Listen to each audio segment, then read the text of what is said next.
Are we ready? Yeah, we're all set. We're recording. We're good to go. All right. We'll call the meeting to order. Review the agenda for additional removal or adjustments of any items. None this evening. None this evening. Public forum, opportunity for citizens not on the agenda. Just briefly share their concerns, comments, or concerns. Why, Jimmy's not here. I know, I was thinking the same thing. Department head roundtable. Clerk treasurer. Sharon. Okay. Well, we can start with a quick report on delinquent taxes. For this year's delinquent taxes, we've dropped from 337,810 to 179,663. So we collected almost half of what is owed Just for this year. just for this year. For total, for all the years, we're at 35%. We're down to 314,000 overall. Last year's taxes, we collected about 20%. And the previous years before that is the tax sales. Most of them, there's a few little ones in there. And they're getting ready to send the letters out to the tax sale people to offer them a payment plan. Some of them already have one and they haven't complied with it, but with the new rules, apparently we gotta do it again. So, and I did actually. Bureaucracy. I said bureaucracy. They greased it. So that's moving along. Then I know a couple of them, I think there's a couple houses that are up for sale that are behind as well. So we've collected a couple of those, and the farm up on North 116 has paid a good chunk of his back taxes, half of them. So he's coming in, because his bank called us to make sure he was coming in. Is that the one up my way? The one that I think the Hills are doing his fields? Randy? Randy. Yeah, so, so there's an update on that. We have the new election software, still called Vermont Election Management, and, they just got it up and running last week. We've gotta go in and we were able to put our usernames and stuff in, but now we gotta go in and do the next step. And this year is an odd year, so we've got to do a purge of our checklist. So one of the things on my target is to purge our checklist. And see, do you have anything else new? So we've gone through most of all your My questions on the budget. Yeah. Some of them, we know what they are. Some of them, there's a couple corrections that we've got to make, but Okay. we found what was there. Some of them, we don't know why. Some of them that were missing budget numbers actually had budget numbers, so somewhere in the transition, It didn't the get them. combined numbers, they got dropped off. So, Okay. So we should go. anything? Oh, yeah, what else do I got? So reconciliation of the cash account and the credit card account are up to date. Woohoo! But those come last week. First time in 3 years. Yeah, yeah, just a little bit of, and the audit, they sent us a whole pile of journal entries to do, and those are all done. Started digging into the revolving loan fund. Quick update on that, I've got we've got one person who has 2 loans out that is still in default. We all know who it is, probably never gonna see it. The other 3 are paying, and by next meeting, I should have an actual balance on all those, so I'll make a payment since then. So you have somebody that's in default on 2 loans? Mm-hmm. And I don't believe he's any longer in town. No. No. Yeah, and as Sharon says, he works mostly on budget cleanup, and a lot of the cleanup is due to the transitioned over. Table. So just like accounts that got merged, didn't need to be broken apart or just cleaned up, so it's been most of the day today and probably most of the day tomorrow, so. what we should be done by tomorrow. And the only other thing, I don't know if, the draft of the audit was sent to you guys, but, I didn't know if Ian had pushed it forward. Not yet, I don't think. I haven't seen it. Okay. I've seen the new letters for the next upcoming year. Contract. I mean, the management letter has stuff on there that we expected just because of stuff not being done over the last 2-3 years, so. We got an email today asking, if we'd had a chance to review it, where we were at, so. And I I worked, would check with Ian and see what, I worked with Darlene last Friday, we went over a lot of the audit. Nothing in there scared her, so nothing earth shattering like, oh dear God, you're in trouble. The biggest thing we need to address, and she talked about it a while, we have all the old funds that are sitting out there with Yeah. balances. Most of them are owed money out of the general fund, they got overspent, and just to clean up, I think there's a dozen of them that we really should clean up. It's about $200,000 worth of just money hanging out there that just needs to be cleared up. So we'll have a list of those for you. Okay, so wait a minute, you said it's owed by the general fund? yeah, there's only a handful that might have What they're- money in it, what they- revenue, but most of them are deficits. Yeah, most of them were overspent. Oh, man. But So how, I guess, I know I asked this question before and I don't remember if I understood the answer, but if they're overspent and we have to clear them up, it means the money has to come out of the general fund. Correct, Haven't the bills already been paid? yep, So So how hasn't does the it money coming out of the- already come out of the general fund? It just hasn't been, correct, in order to move those monies, because we're gonna close the funds, these are funds, they're not accounts. yeah. You have to authorize it. So, yeah, it's purely paperwork, it's moving inside of memory. So there's not really money coming out technically, it's just reallocating it to the right place. Correct, it's basically Okay. cleaning up the check. So we're not paying it twice, Speaker, which is Yeah. what it sounded like. Yeah, I was like, well, wait a that's minute. yeah, I mean, What'll drop is your fund balance will drop, not your checking account. okay. Does that help? Yes, that helps a lot. Okay. Anything else? That's it, I think it's been busy. Alright.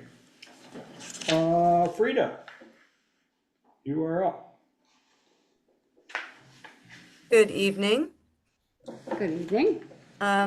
Lots going on for grants and lots of good news for grants. So We like that. have submitted successfully our closing items for 2023 FEMA event. So that's the Cat Z administrative cost for that. Waiting for FEMA to accept and acknowledge and obligate that. It's just shy of $5,000 that will be coming to the town, and once that's done, that whole event can be closed out, which is great news. We have found some funds for the Basin Street project, which is, in my opinion, very good news.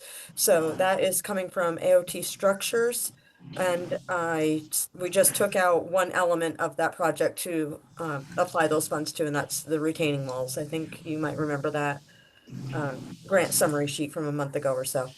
And so it looks like that's going to be approved for this year, so we're waiting on the state to offer us a grant agreement. That's great news. And we have 2 site visits this month for 2 of our grants. So we have a monitoring visit for the COPS hiring grant at the end of June.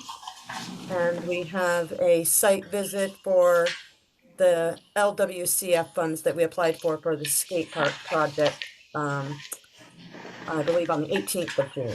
So I'll be there for both of those just to support and to follow along, make sure we're in compliance, and that we're clear on what all the rules and expectations are for those funds. Both of those are good news. And I think we're gonna be looking at funds for water line project. I know that's a much bigger discussion, but it looks like it's coming into the grant realm soon, if not already. So we're gonna be looking at some big funds for that, hopefully. Good. Yeah. Awesome, thank you. Recreation, Meredith. All right, so a few great things that are happening. First off, swim. So our swim program is from July 7th to August 8th. And how that works is we're offering levels 1 through 5. swim lessons 3 times in the morning, and there's only a few spots left open for that. And with that, we added a baby and me in June for the week of the 23rd. So that's filling up quite a bit. And we're also providing private lessons during that week. And on top of that, we're training our swim staff on Monday, the 23rd. And our swim staff is pretty healthy. It's probably the best staff we've had since we've taken over the swim program from Mount Abe. So the swim program is amazing. Our camps are all full except a few spots in the roller derby clinic in July and session 2 and 3 of the clay camp in the summer. And then for events, townwide yard sale, that's moving along pretty good. That's on the 21st. Every day we are having people register their addresses or they're paying the $20 to be on the town green. So that's exciting. And then we've got our teddy bear picnic on July 25th in the park at 12 o'clock. And that's always a great fun event. We've got 23 meals from the summer meal program provided by Cafe Alexander. So that's exciting. And then for parks and the highlights of parks, Aiden's gonna talk to you guys about that later on in the select board meeting. But the rec department's crushing it. Good, thank you. Aiden, anything to add? No, not on that end. Okay. AZ, you're up.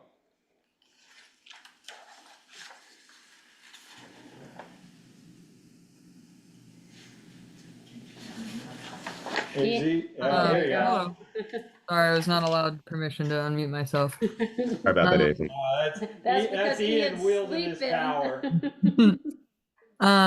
Things in the zoning world are fun as always. I attended the spring planning and zoning forum and gained a lot of insight on upcoming legislative movements and the new zoning administrator handbook, which has been 20 years in the making. So it's really great to have a updated version. Some exciting news to report. I have a preliminary website up for the GIS mapping. And I thought I could share my screen and kind of give just like a little view of what's been going on in the background. Because I think it's very cool. So this is a very preliminary version of the TownView program. This the zoning districts need to be updated. A lot of this data is still just pulled from what the state had. And I'm working with CTI right now to get uploads of surveys. But we have here Bristol with all the zoning districts. You can toggle that off. Toggle off the pictures and just have it be a kind of contour topographic map. But very exciting. Still a lot of work to be done in terms of surveys and getting updated lot lines in. As you can see, J Drive is still not properly mapped, but this is still a preliminary work. But very exciting progress being made here. That's my biggest thing to share. Positive things. Things are getting busy with summer. I'm working on putting together a lot of like FAQs and information for landowners and applicants so that they can understand the zoning processes and things just work smoother. Awesome. Any questions for AZ? Thanks, Daisy. Looks good. All right, moving on, consent agenda, sorry. Special event street use closure permit for Pocock Rocks, special event and street use closure for the 4th of July, or for the July 4th 5K. Grand list extension request from the officer of the listers, banner application for West Street for the July 4th committee. Hewitt Road Land Use Agreement Review, approval of 2025 audit agreement, request to name a private road off of Briggs Hill, Alexander Lane for improved E911 location. I'll make a motion to approve, but then I have questions. Second.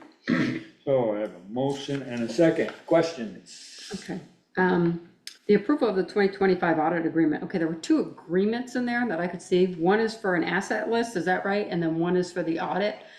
So the asset list, it's $150 an hour with a minimum of 5 hours. Don't they already have our asset list done? And isn't it just updated every year? It is, but that's the problem, is that's the update they need to do, It's gonna take them a minimum of 5 hours? probably. Really? Okay.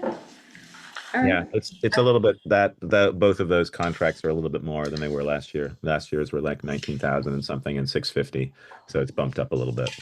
Yeah, to like 22 or whatever, but on the other one, the audit itself, you know, when I was reading through it, and believe me, it was boring reading. I didn't see like a deadline for them to have it done by. I mean, I would think if we have a contract with them, they should have a deadline to have it done, and if they miss that deadline, then shouldn't they be penalized? I mean, we're still waiting for 23. No, 24. 23, 24 should be in the month. within the Right, month. but isn't that like behind? Like, shouldn't we have had it already? Yes, the 23. 24 definitely. I mean, that's just my opinion, it's Sure. like, we should get a credit and, But unfortunately, there's a lot of towns that are in the same boat we are. Just because they're in the same boat doesn't make it right. Don't mean you have to all drown together. Yeah. Maybe it's time to look for an auditing firm. unfortunately, there We aren't that many. we can definitely Put send it that out. back and ask for. Dumped us. This is the one from New Hampshire, right? Maine. Maine. This is for Maine. A lot of auditors aren't doing municipalities anymore. So you're saying they got us by the. Yeah. I was just like, can't we just give them a deadline and say, if you miss the deadline, I don't know what that deadline would be, I mean, Well, if how, we have to sign their contract, it doesn't, Then we ought to be able to have something, Input. some input into it. I mean, what we can do is we can ask them and say, can you put a tentative deadline for delivery in this contract? And we can see what that is going to be and see if we like that. And then maybe that's a way forward, as opposed to saying, setting us a deadline. I don't know what that would be, but at least we could talk to them about that. I mean, realistically, what should it take them? Like, if they're doing 24 right now, 20, we haven't seen 23s yet. Correct. We have, so the 23, as Chris had mentioned, I haven't shared that with the select board because I wanted to sit with Sharon and Chris, and also Chris and Sharon wanted to talk with Nemrick too, to just go through it. We're going to present it. Chris is going to present, I believe, next week or the following select board meeting. So we just wanted to get sort of an internal review of it to start with, and then sort of bring it to the board and explain it and let everyone know what's going on with it. okay, so they're working on So that's 24. the 23. Go ahead, Ian. I was going to say that's the 23, and as Chris said, 24 is maybe a couple weeks out. I mean, 24 is very behind, but we've never Well, really I think received. 23 is very behind. Oh yes, Well, absolutely, yes, and they know that, and we know that. The 25, because in these agreements, especially from the latest company that we use, we've never really received, like you asked for, a deadline for it. It's kind of hard for us to sort of gauge, but I do think it's something we could broach with them and say, hey, can you put this in this agreement? Like, we're signing this, it's $22,000. Can you give us some idea of when it might be completed? And they're expecting an upfront payment. Yes. Didn't I read that? Like 50% or whatever it was? Yeah. Yeah. So it sounds like a very one-sided No, contract. well, of Yeah. course it is. Yeah, Okay, and obviously we, as Chris and Sharon said, we don't. It's difficult to find people to do this, and we don't want to lose this opportunity of working with them. We've worked with them for the last three years, I believe, or maybe it's 4 years now. And so, but I don't think asking for a deadline is too much to ask. right. I mean, it can be realistic, even if it's like 6 months, Yes. Yeah, just so we We're have an not- idea right. when we're gonna get it, so we're not wondering where we're at. Right. Yeah. Okay, yeah, and the E911, they're already out there, they are, and I don't know if AZ is still on, But are they Yep. renaming this because the third house is on this property now, or on this road? Yes. Okay, thank you. I can explain a little bit more about this. I got a request for a third address, and I saw that there's already 2 properties on this driveway, and so I reached out to my contact at the state E91 board, which is the email there, and I just asked for his opinions on how to address it, if it should be a third address on Briggs Hill, or if it should be a new private road, and the option that was the safest and most aligned with E91 addressing standards was a new private road. Yeah, But it's more of a private drive. yep, yeah, Yeah, well, the rule is anything over 2, right? Or 2 or they over. had, the third one third one creates a new road name. The standard is usually based off developable parcels. This is all on one parcel, hence why I went to the state for advice. Because it's all pretty much located on one parcel. But since there's 3 addresses off a main road, with 2 of those addresses being pretty far off the main road, I wanted to make sure that our emergency services are able to access these folks safely. Okay, thank you. And I just had a question on that, and Cecil's here from the 4th of July committee. Is that the banner that, obviously, that celebrates the 4th of July, but is that the one with the advertising on it or no? This is another one. This is another one. So we got the 1 or 2 over Main Street? You got the original one, Vermont Construction. between the Bobcat and Covers. Yeah. And last year, we added Jackson's down between Snaps and Yeah. Dunshee Block. We've had, somebody approached us about wanting to do another one. Just so you know, this is the final one. Okay, there is no Until more. they come up next year and want more, No, give you more I can't. money. I can't. The reason why, I'll tell you, I've got a lot of time invested in this. I spent a half an hour trying to find a place to put it. Okay, you can't put it. Well, that's why I'm gonna ask. Huh? That's why I'm asking. Yeah, couldn't put it on the Main Street block because you couldn't read it. It'd be bang, bang, bang, you couldn't see them individually. Between Airport Drive and the end of E Street is pitching down to the Lower Spare Rock. There's no place that I could find. So I got Peter involved. He's got a little bit more experience in this, unfortunately, which made my job even harder, because he was aware of the fact of the regulations Green Mountain Power's got between distancing between the primary lines up top and the neutral lines and then the communication lines. So the only place between Airport Drive and top of E Street is my house and the guy, what was Alan Fleming's tenement that Rockwood's owned for years and sold it to, I think it's Davenport's the guy's name. He's given permission for us to put it. So I had Green Mountain Power come out and they said, nope, can't do it. So I tried and they said, all right, let's look and see what we can do here. And they called me back and they went through the energy of raising the lines up. So now we can be in code with them.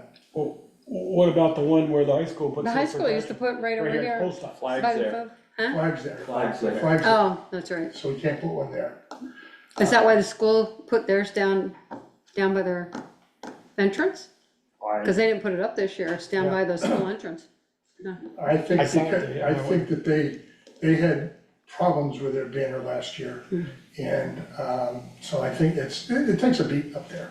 So this is the last place that we can put one, Joel. Can't put another one between airport and over there. And it's $2,000 that we can not have to come to the taxpayers for. Okay. And I've talked to them, the company will remain unnamed at the moment, but it's a design build company. And I explained to them the same thing that Jackman's did, that it's gotta be at least 50%, 50-50 between the company name and the sponsorship. They're gonna sponsor the entertainment of it. Tell me better if it was 70-30. So question for Cecil, are GMP putting in the wire? Something, what was that? The wire, What about it? who's putting in the wire? We are. And it's a temporary wire. It's Randy's gonna put it up and Randy's gonna take it down. Okay. What's it hitching to on your side? I'm sorry? What is it hitching to on your side? For 3? I just had a Maybe clarification using that truck, question we get billed for it. on the Gotta stop this. special event street use and closure permit. It just says July 4th, 5K. I'm assuming the parade is included in that as well. The only thing, it is, because the only thing in your letter was the 5K. race for the Stampede. Correct. That's the only thing for that particular application. We would need another application from the July 4th committee in order to do the parade. Did you know that? Have we given you one in the past? Yeah, We have, huh? I believe so. What's We've that? always done one, and I think it's mostly been a verbal thing at meetings. I have created a form since I had 3 of these come in at once. And so essentially we didn't have a form before. It was just really an email. So we can pass along the form to the July 4th committee and they can fill it in and then we have an official record of it. But the one for tonight is just the 5K race that Benita has filled out. Meredith, is that something you can take care of? She's still there? Yep, she's still there. I'm still here. I only have the permitting for the town green. Well, I think That's he was fine. asking because you're on the committee. Fill it out. Yeah, I'm Did on you the fill it committee, out? but I just made sure that the town green was reserved for the 4th of July. Send it to me and Okay. It's a fairly easy form to fill out. We just needed a way to be able to capture that information instead of just having it through emails. I should have done that to you. I apologize, Cecil. no worries. As long as you sign You'll it. get your hand slapped later, Ian. But everything else is pretty much standard. We have Bristol Core asking for road closure for Pocock Rocks, and I don't know. I think Courtney is on this evening. She'll make her a co-host. Courtney, do you have anything? It looks like the time is different for this year. Yeah, hi everyone. Hello there. Difference this year is that we're shifting forward 1 hour. And we're doing that because the event previously was in June, but now we've moved to the date of the first Saturday in August. And with that, the sun is setting a little bit earlier. So we were in the dark last year for cleanup. So in order, for everyone to be safe and enjoy sunlight as possible, we're shifting from the previous hours were 3 to 8, and now we're going to be 2 to 7. Okay. And The application. that gives you setup and cleanup time, because is that just the event time? That's just the event time, but the application Alright. that we filled out with Ian, it shows what we're expecting for cleanup and breakdown. It's 1 hour after the event we have for breakdown, and then 2 hours before the event for road closure and setup. So noon to 8. Noon to 8 for the street closure. Okay.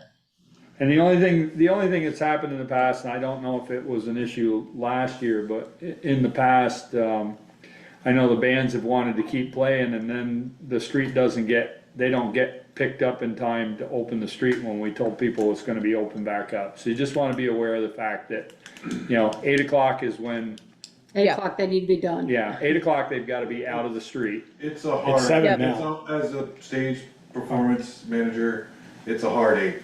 I make sure over the last few years that it's a hard 8. Okay. It's sometimes, I'm down in one end, trying to pack up one stage, calling Randy, make sure that each stage in front of the tavern is moved, so we can start flushing out Yep. vendors, so, yeah. Okay. Yep. Yeah. I just, It's just, critical to have the street. you're good. I believe you're good. I don't. Yes. Is that what you were here for, the band? Okay. Thank you. Appreciate Thanks, it. Cecil. We haven't voted yet, but I believe you're good. Can you stay? I don't think you need to stay. No. Unless- We'll call you with bad news later. We don't want you here when you get it.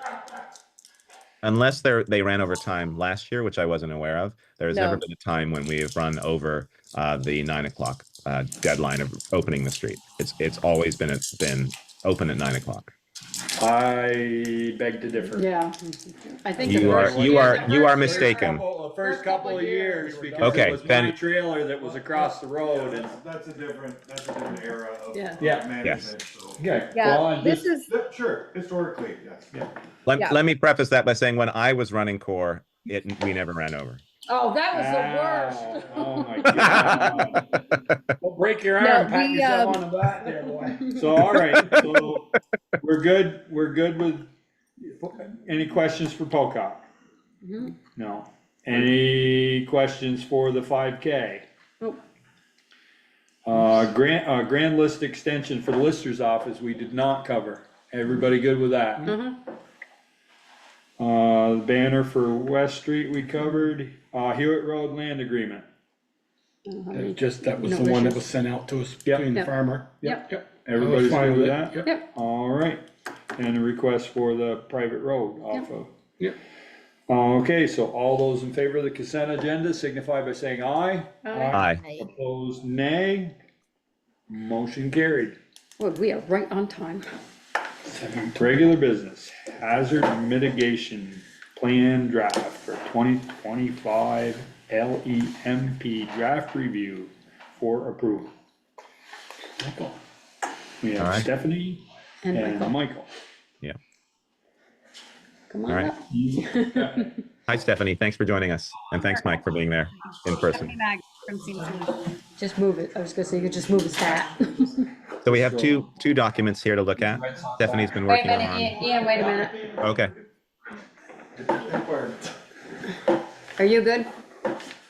Joel, are you good? Yep. Okay, go ahead, Ian. All right. So we have two documents that we're working on. Stephanie's been working on the local hazard mitigation plan. We submitted a state. We got some feedback from the state, and then Stephanie's been working on the revised version of that in combination with myself and Michael and the committee that was working on this. And this has been going on for the last few years. We have a grant that's supporting this. And then Mike has worked on the local, I got to remind myself what it is now.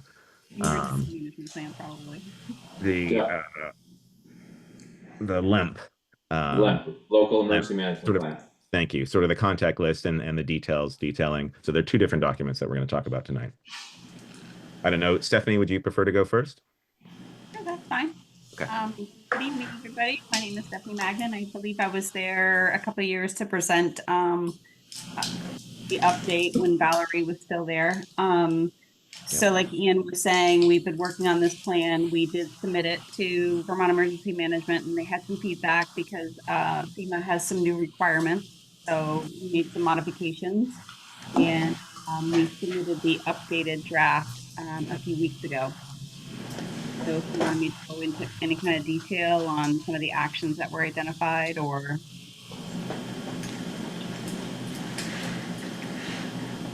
Was there like major changes?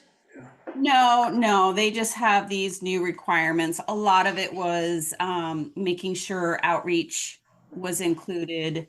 In the past, plans were okay so there's a long list of hazards that can be included. It's based on the state hazard mitigation plan.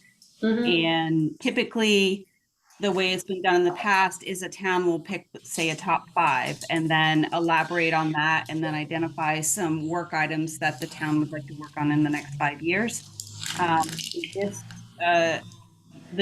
This new plan requirements is you actually have to document all of the hazards and kind of put some documentation as to why the town is not going to address those particular hazards. For instance, something like hail and earthquake. I'm not gonna say we don't ever get those, because I'll jinx us. We do get hail. We can leave out volcanoes, safe to say. But yeah, they want you to catalog them all as almost a thought exercise. Have you considered these? And then sort of either a fork in the road of, are you taking steps to mitigate the hazard and sort of address it on any number of levels? Or are you choosing not to do that? And if so, why? Right? To justify kind of that approach. So we can't come back later and ask them for $1 million in recovery funds and they'd be like, well, wait a second, did you even think about this hazard? And what did you do about it? We sent Mother Nature a letter and asked her to Correct. please spare us. Spare us any earthquakes.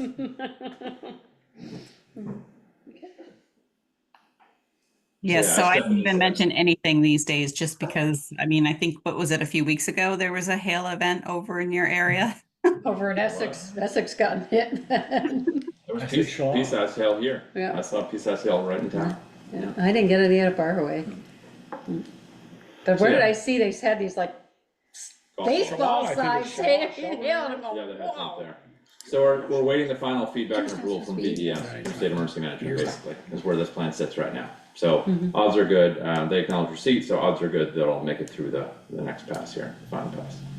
Yeah. And then something to mention is the grant ends in September, so Vermont Emergency Management is very anxious to get quite a few of these passed and approved in the next few months. So it'll come back to us for approval? Yeah, I'm not sure how they treat it, if they require a final ratification once it's approved by VEM, or how that's gone in the past. I honestly don't know. Stephanie, do you know the? Sure. So the way the process works is VEM does a preliminary approval, and then the board will adopt the plan. And then once we have that signature, we bundle it all up and send it to FEMA, and then we get the formal approval. Okay. So it'll come back to us. If there's still someone to send it to at FEMA by the time we get to that part. Okay. Thank you. Right. Yeah, I think we're in really good shape with it. Thank you for all your work on that, Stephanie. Both of you. Appreciate it. Yeah. So then we can turn to the local emergency management plan. So this one's slightly more of a housekeeping exercise, right? So every year is the preferred cadence of it. There's a sort of re-upping of the core local emergency management plan.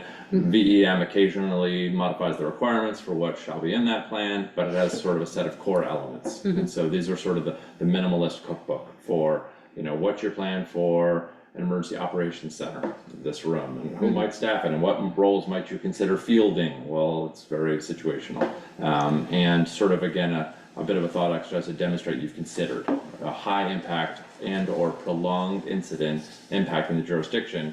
What would your approach be to managing it, basically, right? Prolonged response on the part of the municipality in support of a combination of responders, right? So the first responders, but then the supplemental responders that come in to do, you know, follow-on recovery work and excavation and all the other things. And so we have our liaison from Vermont Emergency Management that works. They've restructured their model for doing that, which is great because it benefits us.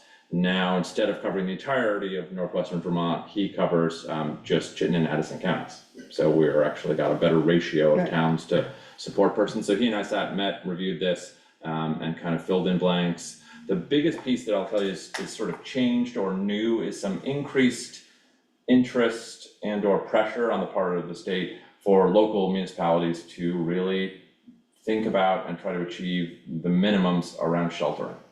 And so there's been this long-standing tug of war in Vermont, right, around who's responsible for mass care as a function and sheltering as a subcomponent. And then buried within sheltering, we have cooling centers and heating centers, which are day use drop-in shelters, right? But the overnight is kind of the crux of it. And historically in Vermont, we've got sort of a background of not a lot of people take you up on the shelter when it's open and operating. But recent years and the pattern of events, particularly in places like, you know, Plainfield and the edges of Montpelier and Waterbury, where we're getting these real extreme impact events, it's on, you know, day 4, 5, 6 and beyond that these shelters actually do get some use. And so they really are now looking kind of at what's been happening pattern-wise and thinking about our aging population. And so they really want jurisdictions singularly to come up with some minimalist capabilities. So we basically, from what I can parse, have a handshake agreement with the school district to utilize Mount Aid primary and VES as a backup, hypothetically. And so I've met with them, and we're gonna get some of that down on paper. We're gonna eventually craft an MOU that I'll bring before you all to really try to get to a few brass tacks at least. The other piece that the state really wanted to see is a facility or facilities that you all, as the town, have the sort of authority to open and operate. Technically, we rely on this handshake agreement with Mount Aid, which is why we need to write that down in an MOU. And then we can sort of claim by extension of authority through this agreement, we can open a shelter at Mount Aid. We also need to revisit the resources. So we are not equipped. So heating and cooling probably can pull that off. Overnight sheltering, there's almost no resources. Good last time. Yeah, Bed, they sleep don't on have the floor. it, Cots, yeah. yeah, So, sleep like, on the floor. Middlebury has some, we can call them and ask to borrow, but unless, you know, the same storm hit Middlebury and they're in the same boat. So the Red Cross historically has been the big support partner for jurisdictions, and they are still, it's like a chessboard. They're moving their pieces around, and we keep asking for the updated map of where their cache is going to be, where the nearest one is of their shelter supply trailers.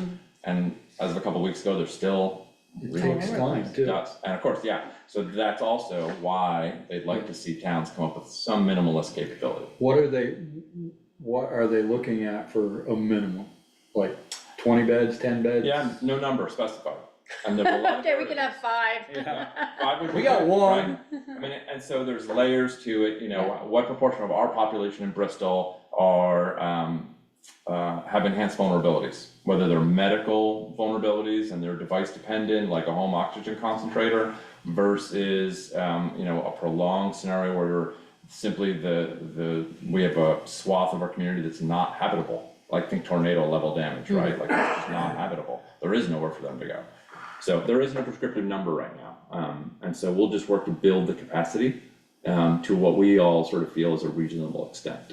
So when they're talking about, they're talking like just a cot for a bed, Yeah, somewhere so- to sleep on, or are they right. talking like you gotta have Yeah, food, you it's- gotta have this, you gotta have. Unfortunately, it's not that simple, right? Yeah, so that's a Right. great distinction. It's not just, oh, there's a roof and there's some heat, like, and There's a electricity. bathroom and. Yeah, so there's the bare bones minimums, but one of the trainings I did late last fall was, you know, shelter management. It's a course put on by the Red Cross, and of course it is much more complicated Right. than just having a roof and walls and beds. So more to come. But Well, I can see it being problematic if it's during school as well. absolutely, it's the Right. first thing they said when I had the conversation with the school district. It's like, yeah, well, all bets are off if we're in session. Right. So how do we do that? You know, half a year or less of abilities. And Meredith and I connected about, you know, our town-owned facilities and kind of where they're at, what the specs are, and what prospects there might be to think it through. You know, we're not gonna set up cots in here probably, but this is a Maybe town-owned space. upstairs. But yeah, well, we talked about the upstairs pros and cons. Right. So yeah, this is a piece we're gonna try to dig into a little deeper as we look at our plans. Most of the rest of the form itself is very sort of standardized. Ian's been looking over with me in terms of contacts and updating the contacts. You know, this does have a lot of home phone numbers and cell numbers, so it's not necessarily a public-facing document in that sense. I'd like to build a public-facing document that talks about kind of how the town responds to high-impact incidents or prolonged events. And so that'll be something I'll look to put before you in the future. Awesome. Montpelier engaged what I suspect is a very expensive contractor to help them build a plan. It's 60 pages and it is public facing and it's really great as a template. So what I'm trying to get is permission to steal that template. And I can see it being something we could adapt here. You know, ours doesn't need to be 60 pages. But Please don't. They're in a bit of a, Yeah, you know, please don't. they've had a couple good runs of Yeah. Right. high impact Oh, yeah. events, right? So they've learned a lot and it's now all captured in that plan, which is Right. pretty remarkable, so. Yeah. Yeah, their fire station took on water last week. Yeah. They moved everything out of the basement, up Yeah, everything on the first floor. right, down. not the first time, not the Create last the time. plan at the point you know, you can remember everything you had to do. Yeah, it went wrong, yeah. And that's all because And it's an infrastructure problem for them. The drains aren't big enough for Yeah. the water they're taking now off. Yeah, and even if you build a plan then, right, the old military idiom is that, you know, no plan survives sort of the first contact with the enemy. Like it's still, you know, it's a framework. Keep 'em away from. Sometimes it's a planning exercise. Any other questions on the annual update? So Ian will sign off, I think, as our plan for this, because just as the municipal official, he can sort of, I think, sign off with me on the submission of the plan. Sure. Good work. Works for me. Yep, thank you, Mike. Great work. Thank you very much. All right. Appreciate it. Yeah. Great. And Stephanie's gone already. Jessica, I haven't heard your voice yet tonight. I wanna make sure it's just not a still picture there. No, I see her smiling. I'm here. How's China? It's good, not too hot yet, so that's good news for me. Awesome. How much longer? Till the end of June, so 1 more Okay. month. Okay. So you enjoying it so far? Yeah, it's been really busy. And you know, it's hard. Everyone's speaking Chinese, so I have to remember Chinese pretty quickly. But yeah, I'm doing okay. Good. Glad to hear it. All right, moving on. General Parks update, Aiden. Cool, got a general parks update. Let's see here. New pump in the fountain. Following through on the fountain restoration project, I have a meeting with Bob Wright from Vermont Castings Company tomorrow at 12:30 to have a site visit of the fountain. Check its base for integrity, get an idea of proper scale, and just, you know, boots on the ground, look at it. See here, talk to Matt Myers in regards to some improvements of our electrical on the park. So recessed lighting for the bandstands so they don't steal the lights or break them because they protrude out. So pretty simple fix just to get them installed to make the profile flush. Adjusting the amperage on the park place side of the park, so across from Kim Smith's old place. Adding a 220 line there to help with the needs of food trucks, which is we're using electricity because we're having more frequency of events on the park, but Meredith can speak more on this behalf, but coming up with a higher fee rate of renting the park to compensate for our Power. So if your truck requires 220, you Right. pay more than the Yeah, 110, yeah, so little there's, vendor. yep, exactly, so there's that. Put a new pump in the fountain, had Matt Myers put an inline timer on it, so it shuts off at 10 when the park is closed and turns Good back on idea. at 6. The main reason for that is that the pump we've been historically buying from Martin's is not a continuous duty pump.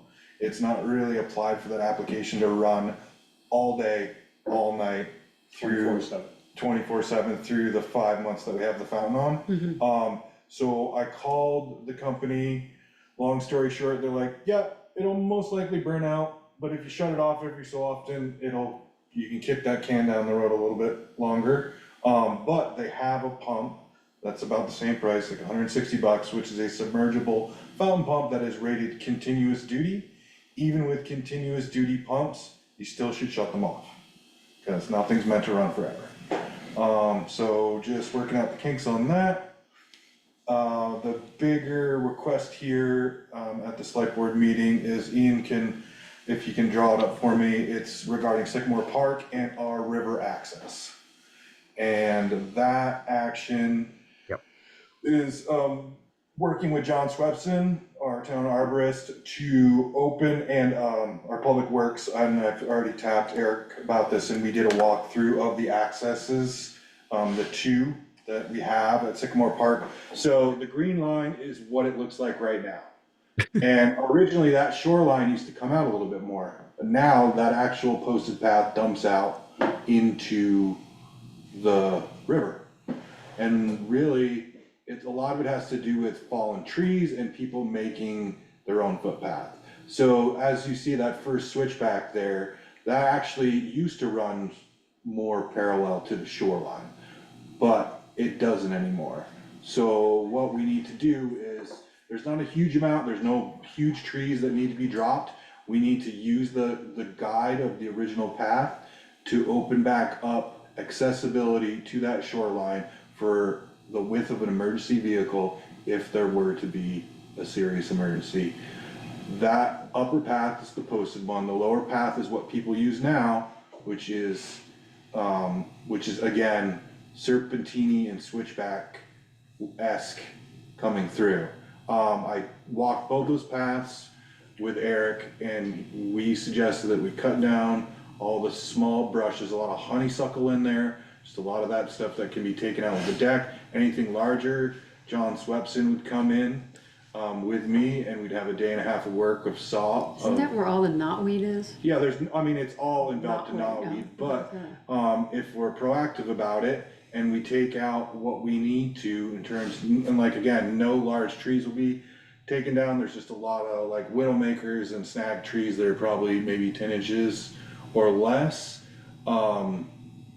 Will be taken down to widen that path to make it accessible, not only safe for the public, because if you can switch to the video, Ian, I can just give you a quick walkthrough. I just tried to, and it says it's an unsupported format.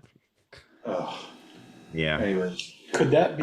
Imagine a video that contains a lot of knotweed and a very, very small twisty path. Right now it's just a footpath. Right. It's literally a Yeah. footpath, and Yeah, sometimes you gotta duck. and when Yeah. you go, you can Claustrophobia. See, you can see the original. When you walk to the posted path, you walk straight. Then there's a couple of trees just like that have fallen or uprooted, and they're just hanging in there. We're gonna blast through those 2 trees, which is probably the most saw work to be done, and it'll take you onto the original path. But it needs to be adjusted so that you're not walking out to the edge of the shoreline where you can't easily traverse. You wanna get on that sand. You wanna get on that sand. Sand You wanna beach. get on the beach. So we Yeah, just, get on the beach. so what we would Couldn't that be do, dug? Couldn't that be another excavator? What? Just make the path of the Well, I excavator? think that's what, Take the knotweed all out? yeah, so we have Instead of cutting it all. I use it, I had Mike come down with the deck last fall, because the issue we're having with the knotweed in general is that it's encroaching into the green space, into the turf. And I'm working on a mitigation phase, so we cut it back in autumn, and then you add, I'm drawing a blank on, yep. What'd you say? Yeah, which is, it's like a foam-based apparatus that you spray onto cut stems of the knotweed, and it goes down into the taproot, because knotweed runs way down into the ground, and what it'll do, it'll kill the rhizomes, so it'll prevent them from coming back up. The other alternative is lengthy and expensive, and it would require digging it up, and it just goes forever, and you're never really gonna eradicate it. But this And the state don't want you. this can be done in the autumn, after all the bees and everything's done its thing. You cut it back, oh, there we go. You cut it back, and then you add this foam. It's a foam, it just dissipates really quickly, and then it goes into the actual fibers of the root of the knotweed, and then makes it disappear. So this is the upper path. This is what people take right now to get to the river. And as you can see. There's a widowmaker right there Yeah, plowing across. so that's the one, you would just plow straight through that instead of walking all the way around, which you can see people have done forever. So it's basically just taking the long road to get there. And if I was in an emergency and somebody was at the river and I needed to run back, I would have quite a time. And if I'm not familiar with this space, I would be very disoriented. Yep. Because there are suggested footpaths that people have carved out as well, that you'll see, like, that goes back to where you're supposed to be, back on the other side of where those trees have fallen. So basically they've just switchbacked all the way around to get to where you get at the end here. You can speed it up a little bit if you want, Ian, to get us, so we're not wasting too much time. Again, switches, and then you get to the end. It's very jungly right now. And then you just dump out to where there used to be a shore, which isn't there anymore. Yeah. And that's the shore you want on that side. So that's the upper path, and then the lower path is what's posted, and that's totally moved. So back to the topographical map shows us kind of like the red line dashes are where we want to make it disappear. John quoted a day and a half of labor for $1,400. There's also 2 balsams in the very entryway of Sycamore Park that are completely dead, that need to be cut down and chipped. so is Eric gonna be down there with the excavator? So I just need to coordinate with John and Eric to make the coordination phases come together timely. And then that would require maybe tapping Mike again, coming down and dropping the deck and cutting back the lighter vegetation. It would be nice if when you went through, you took enough at each side so that they could run that mower down there. Yep, that was the plan, yeah, it's because the deck is 7 or 8 feet, and then you have the machine, so you need over 12, really. Yeah. And you want it wide enough. You need like, 12 feet for a vehicle. So, yeah, so my vision is like a 12+ width path that's as straight as we can get it to where it needs to be, and the chips just go into the ground. Yeah, it's gonna be, I I've always would thought, say 24 feet. Yeah, and I always thought that part, a lot of, still, I believe, I haven't been on it in a while.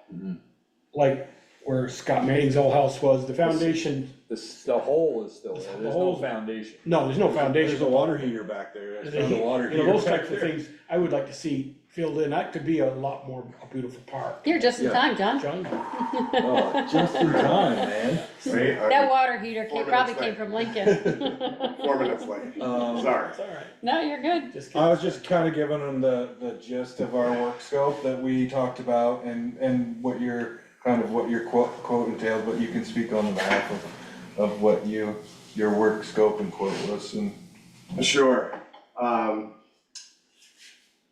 So when we walked it, Aid and I walked it, and the way I understand, we need emergency access to part of the river or a section of the river. I'm assuming there's, I was assuming there was only one access. Well, I was showing on this map that there's the one, this is the posted access, and then you have a secondary. north of the river. Right, so north of the river, and then south of the river, actually where people have been going, cause there's a bigger shore there now. Right. Yeah, So. Right. you can see it from the Little Notch Road There, Bridge. so there, we Right. missed a rock there, but that rock is the indicator of where the original path is. Instead, it serpentines like to the left, like 30 or 40 feet, and then comes back around again. So it's Right. just a giant switchback. Right, See, you should be going towards that way. Instead, you're going farther away, yeah, and then you're dumping out where yes, this is the shore. This is the upper path. This Right. isn't the posted path, but this is where everybody shows up. This is where I'll take my students for Rivers Camp, and we'll Right. hang out there. But Okay. just around that bend is the other section of shoreline, which is split now, which is the original posted path. So it makes sense. We can do one or we can do both, but I think like Get one done for sure. Yeah, get one done for Right. sure. See what- And it's I just not- don't wanna yeah. create confusion for our public about if something were to happen. And it's, it's good to have one path there, but, it's almost like go at your own risk if the other path isn't clear, because if something were to happen, Right. you wouldn't be able to you're losing time, and if you're not from here, you're gonna just be kind of trying to get your way back as quick as Right. possible. And I know that if I'm panicked, Yeah, this one's up I'm gonna closer. end up hurting myself tripping through it. right. So. Well, this I lower see that. one That isn't makes- quite as long, So that was right? the last video we watched, yeah. That one's just, it's a little bit more direct and it's where people are going the Right, most right. in frequency because they can't really find this spot, cause it's gone. And when they get there, they go like, why is this posted here? It just you end up at the river, you can't even wade down in there because it's just scraggle and tree branch. You can't you couldn't step out into that water. You would have to jump out. Yeah. What are you thinking Aiden, in terms of signage? Once these are cleared, can we put clear markings to let people? Yeah, I mean, to have it, right now, it's only like two, maybe 3 feet wide at most. So with the footpaths, so to make it as wide as we were discussing, and well-defined with wayfinding signs, I think it would be, a very good safety protocol. Ian, is there plenty, or not plenty, but is there money enough to do it before the June 30th deadline? So take it out of this year's budget? I would think so. If it's based on John's quote that Aiden mentioned, I think that's fine. This wouldn't be part of the grant because that's the trees thing, but it would either come out and No, what? out of the Parks and Rec budget, or out of the Parks maintenance budget. Yeah. Is there money there? Sharon or Chris could speak to that perhaps. I'm checking it now. And then,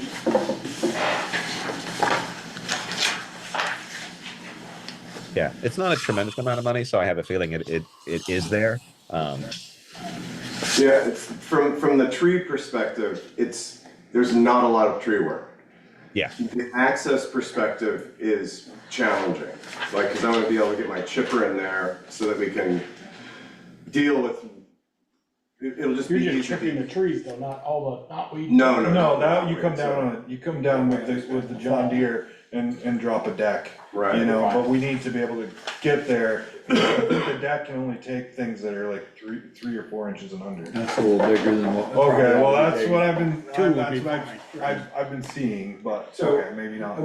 You have about 12 grand in your parks budget right now, for the year. Okay, Perfect. And I also think that if you help me, yeah, I mean, that's huge. Like if there's two of us on it, Right. like I didn't see a lot of tree work, but I saw a lot of access work that's gonna be challenging to maneuver. The chipper around, cutting there's nothing big that we're gonna deal with except the tree that's fallen. yeah, there's a couple of trees There's that a are. couple that are of larger coming trees, across. but that work is gonna be slice and dice and maybe throw wood aside. Right. Chip the brush. Excavator have a thumb, because So- our excavator have a thumb. Huh? Our excavator have a thumb.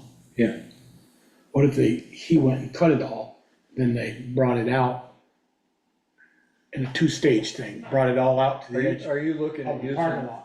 I think they might be looking to use the chips for the path. For the Yeah, path, just But I to can- help, that can to help be a- as like a substrate to keep down the But that's not knotweed, gonna be Yeah. the and big, also to that's establish. not the big pieces, It's that's not just the the big, brush. enough to chip it, and we could you know, kind of what we, casually talked about, like, it's open at the top, but we'd have to like, you know, kind of mark out our cuts, and then our smaller stuff, right, we could chip Yeah. in and go, and just chip in piles and move. And then either the mower deck could come in and do all the light, you know, honeysuckle, knotweed, cause it's mostly just grown in over knotweed, and push, you know, kind of mow your way To the. to the sand. access. And then you can just pull out and turn the machine around and do another pass and make it the width that we want it. And I would be there the chipper works because I'm small, I have a small 250 and the chipper's it's not a huge chipper, so that can get into really tight, small spaces, and my vision was to back it down that path. Cut, chip, back up, make it. As you chip it, you want Chip it, to. But the caveat being, we can't necessarily chip onto the path, so we can fill up the truck, detach chipper, dump the chip somewhere, you come and use a tractor, whatever you have to spread the chips. Okay, yeah. That's normally how I work, cause my chipper, we're gonna be in this really tight space and the chute only, you know, it Right. only shoots to the side. So just shoot it doesn't off go- the truck, Yeah, I can shoot it into the truck, and then we have, stockpile right, Yeah. and that's what I'm gonna do with those firs that are right at the entrance Chips. of everything, there's two Yeah. dead fir trees that are there, that are gonna generate a lot of chips too. Yeah. So from my perspective, there's nothing huge that we're doing, so that makes it kind of easy, you know, it's just kind of a slog to get from point A Right. all the way down to the river, moving the chipper back, and, you know, in terms of cutting and chipping, that's gonna be pretty easy. And maneuvering, you know, it might be you knock down the knotweed first-ish. Yeah, just So it kind makes of it a wider move space as for we me go, to right. move. Yeah. And the quote that I gave, if we work together, I think it's high. Normally I do everything hourly, so I charge $120 an hour for me. Right. And if you're on, then we're Right. two people for $120. And I'm chainsaw certified as of last month, or even farther back in There's such in a thing? spring. Yeah, You got chaps and all? yeah, I have like chainsaw gear, you know, my family. And I'll lives watch him, I'll make sure it makes good cuts, good scans. Yeah, You know, one-handed so cutting. I got in third, okay, I got in third in the game of logging, so You got third. I came in third. Came in third of them. I hadn't touched the saw in like 2 years, so. Two other people I in the- felt pretty in the good, well, group? the other people do trail work for a living. Yeah. And they were just getting recertified because Well, they've done new jobs, so I think try to get it done before June 30 and get it in this year's budget. Okay, And I can do it like whenever, like if Okay. we'll make a plan. yeah, On a nice day. Yep. And hopefully on a You dry do it stretch. quick. I don't wanna muck up the lawn that's in the area with my truck either, I don't Right. wanna go in there when some gooey day and I put Right. big Right. ruts everywhere, which would suck. Right. So it gets sort of dryish weather, yeah, so a stretch of what we're having right now would be Yeah, ideal. before Thursday. Cause then it's supposed to rain Thursday, Friday, Saturday. Yeah, so weather dependent. Right. Stretch of weather, Not Friday. um, Do you need a motion, Peter, for this? We probably should have a motion to, Yes, please. yeah, because we're spending money. I make a motion, let Aiden and John do the work at Sycamore Park as described in their presentation. Second. Further discussion? Hearing none, all those in favor signify by saying aye. Aye. Opposed, nay. Motion carried. Thank you very Thank you. much. cool. Thank you, Aiden. Thank you, John. Appreciate Yeah, the thank time. you, guys. Yeah, I think it'll it'll look be- good. Yeah, it'll be Both good, paths. it'll be good and safe, and that's my biggest concern, especially like I'm hosting Rivers Camp twice this summer, and I want to make sure that my little guys, you know, aren't Find a way tripping, back don't to the lose parking it. lot. finding their way back and not tripping and falling and knocking a tooth out. Not losing them on the way That's there. a hard conversation to have. Do you want me to spend 5 minutes and tell you about trees that we're planting? Do you have time for 5 minutes of that? Yep. So I'd like Five to- I minutes have done. a few questions anyway. All right, you've looked at pounded stakes in the ground. Have you seen those orange flag stakes that are sort of on Church, Elm, Pleasant, and Maple? And there's a couple on Taylor. 37 trees total that we're gonna plant. A whole variety of species, which is nice. Nothing, there's no mono planting, and no When you say maples. mono, Meaning like if planting the same Not thing all the same over and tree over, everywhere. okay. which guarantees in the future they get some bug at like the ash trees, and then we have a big headache. So it's a nice diverse set of trees. I took into account power lines, water mains, and the water project that they're doing on this side. All the trees, by the way, only on the western side. There's nothing that's going in on the east side, west of North Street. Yep. Sorry. You mean that was- east That way. sorry. east. That way. Okay. We're That's it. backwards. You're You're only on the backwards. west Sit side. backwards. I had a bunch of resident interactions and emails and comments and suggestions and people that were like, don't even think about putting a tree in front of my house. Does that guy live on Elm Street? There was somebody else on Elm Street, but it was not me. There was someone on Elm Street that there was a misunderstanding. I moved the trees, now they want them back, so I have to communicate with them. But there's been a lot of communication, but it's all been very positive. And people have been very supportive. And I've used all my diplomatic acumen to make sure everyone's super happy. You have to have a lot of that. The dig safe is gonna be happening this week, so Chris Urban is doing the planting, he lives over on Maple Street. He's put the order into dig safe, and so they go around and do all their sprays. And then he's thinking about planting next week. And so that's the timeline, and that's where that stands right now. We also are gonna put gator bags on the trees, and those are these self-watering bags that you attach to trees. Chris will put those on at the time of planting, and I don't know if Ian mentioned, but we're gonna hire Greg Butler to do the watering, if he can swing it. I don't know, Ian, you might know more. We're sort of we put some numbers out there and we try to sort of figure out and what it might cost. I think it's going to be less because it's just all connected with how fast you can fill a 275-gallon tank, how fast it is to water the trees. So Greg's going to do a test. We're going to put the tree getters on some of the trees. I mean, they're going to go on all the trees, but we'll put one on one of the established ones on North Street. Greg will do a test, but he's committed to that for this year. It's kind of an experiment. We haven't done this before, so. Have we reached out? Have we reached out to any of the residents that wanted trees to see if they would fill them? I mean, you've got their emails, you said, John, maybe you say. Yeah, and that happened last year. Josh, as part of the ad hoc tree committee, he reached out to people and sort of made those arrangements. The trouble is that it's not a guarantee. Some people were very excited to do it and then realized that their hose wouldn't reach to the tree. You know, so there's all these little things where you have good intentions, but we definitely need to have something in place where we know that the trees are getting watered. And you know, the bag fills, and then we'll see how long it's going to take for the tree to be able to drain that. And so it might be a week, might be 2 weeks, and then we adjust our plan as we go along. Yeah, and just as an addendum to that, I think it's easy, the Greg Butler doing the watering is easier. It's just easier all around. And there might be people that take it upon themselves to you know, if the gator bag's empty, they might go out and water it if there's like a big dry spell, I think. But like he said, we faced that where people were psyched about it last year. I ended up filling up my big horse trough in the back of my truck and taking a 5-gallon bucket and watering the trees myself, because some of them were on North Street, like the ones that we planted on North. There was no way for homeowners to get out there to water them. So I took it upon myself to get to the driest ones. So it just seems that it's just, you know, and I just hope it's not too cost prohibitive, because we don't know. He just gave you an hourly thing, but I'm saying, if there's 31, you said, or 37, if he said, well, 20 of them were already, bags were full, he had less hours, maybe it's less bill. Exactly, and that might be the case. I understand it, he's gotta check everyone, maybe he doesn't have to fill it. Exactly. So, Chris is gonna do the planting next week, supposedly. That's what I just talked to him yesterday, and he said he's getting all pumped up to do it next week after dig safe goes in. And the stakes, as far as I'm concerned, Ian, are that's where they are. I'm not moving any more stakes.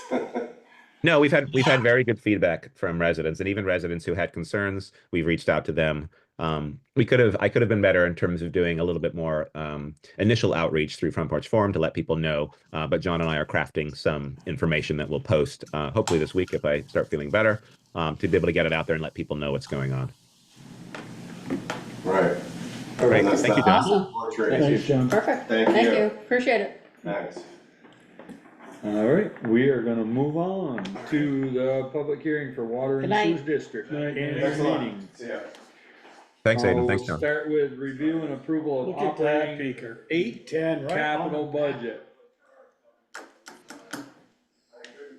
Okay. So we're working through the budget for these. You saw in your reports or your packet that we have, Sharon sent out the budget reports for both water and sewer. I put them into our handy dandy spreadsheet, which we looked at last week or last time. Let me share that now. I'll do sewer first since that's usually a quicker one. Let's see here. I can find it. All right. We won't approve this tonight because I want to get we have one more read, and that's coming up very soon. And so I'd like to get the full, especially for water, the full read, and then we have everything that we can look at for dealing with the 2026. And Steve and Jill are on this evening to talk So about these that's various things. July 1st, 2025. We have to approve this before the end of the month, right? Yeah. Yes, it's coming up before then. Okay. Right, Jill, is that correct? We have one more read, and that's before the end of July. Or the end of, They're gonna start the read next Monday, the 9th. yeah, there we go. Yep, starting the read next Monday. It'll probably take most of the week. It's a lot. Yeah. Okay, excellent. So this is the sewer. Well, there's no numbers in the budget. No, I know, because we need to put those in. But we're just we're getting some feedback from Jill. And we've done this on the water, but not on the sewer side. Mm-hmm. There's been a lot going on. Sewer is generally easier to work with. We have done this as I talked about last time, sort of the updated admin fee instead of the breakout, which we had traditionally done. So that's a 2.57 increase on that. And then we just sort of need to figure out as we go through these. And I don't know, Jill, if you can speak to these this evening, or we need to bring it to the next meeting to sort of discuss. Yeah, I think we've got one more septic tank pumping, which is Yeah. usually like 6,000 or 7,000. And I would have to check with Sharon to see where we're at with the grease traps. As far as I think they've got one more set of grease traps to do as well, which is the splitter box and the grease trap. Splitter box is part of the budget as far as expenditures on the town side, and then the grease traps are our expenditure with a reimbursement for the 4 that are external, privately owned grease traps. So it's sort of like an out and an in, basically. Yeah. Is that the miscellaneous and allocation revenue? Is that the grease trap? Does it come back in at all? Yeah, it should be. Yeah, okay. The other thing is we've got sampling in June and September. So I'll probably do the sewer samples next week. Those are June and September of each year. So let me see, where's that one? Yeah, so that testing line will have. Is that the 2,500 line? Yeah, that'll have a pretty good amount between the splitter. Now and the end of the month? Yes. Yep. Yeah, June is a big month for sewer. Because June is the one of 2 months that we're required to do all of our testing, and it's also when we do our septic tank pump out, 1 of 2. What's the bond payment that we didn't budget anything for, but we've got a payment? I don't know. I thought it was done. No. So is that the last payment? No, I thought it was the 9426. Because I thought it was $12,000, because we had this discussion that we decided to keep it and put it in the capital reserve fund, not. Correct. We're still paying US Bank a sewer. Let me see, hang on a sec. Gonna look at the list here. I think the sewer was done in 1995, so this would make 30 years. Was it a 30-year bond? Yeah, I think so. Wasn't it 30-year? Yeah, so we wrapped that up in 2024, which would be, it's June 2025. That's when that ends. So So that was we- the 12,496. That was our water and sewer system improvement bonds. And that was 200,000 over 30 years with an interest of 3.93%. So we had a bunch of payments for that, and that'll be ending this year. That's the last payment right there. The 9426 was Has the been last made. payment? Yes. It has Oh. been made. That's why we're not budgeting for next year. Okay, so that got made in this fiscal year, but we didn't budget for it. So that will end up probably coming out of our, we'll have to see how things look after we get our final expenditures at the end of June.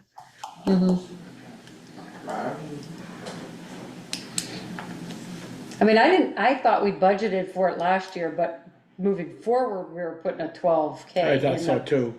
in the reserve. Yeah, we can double check that. It Yeah. definitely it wasn't budgeted for last year, I think, because we were assuming that it was coming out. But it should have been into that last one. Mm-hmm. Well, if we transfer it to the capital reserve, we can. Take Just it out put of it it. back Take it out out. of Okay, so that's the sewer. So we're going to do a little bit of work on that as we get the final readings. Excuse me. So you're gonna put numbers in there, or we're gonna put Yes. numbers in there? Yes. Yeah, I will be doing. We've been sort of the water, because of the water line service line project. That's been taking up a lot of our time figuring out what we were going to do with that. And so I've had less time to sort of work on these numbers. I've talked to Jill and Steve about the water system side, but not on the sewer. Yep. And we also were sort of waiting to get that final read too. And then this will be for the 2026, 27. And then we'll also be working on, as we start to get into October, maybe we'll be, that kind of time period, we'll be working on the 27 one, 28. And so then we'll actually have, which the nice thing about that is that we'll have a full read to be able to look at, and as well as a couple of reads, or maybe one read as we go into the budgeting, when all the budgets are synchronized together. Mm-hmm. It's true. You'll have a September read with whatever the new rates are. Ian, can you put that back up, please? Oh, sure. Hang on. Where'd that go? Okay.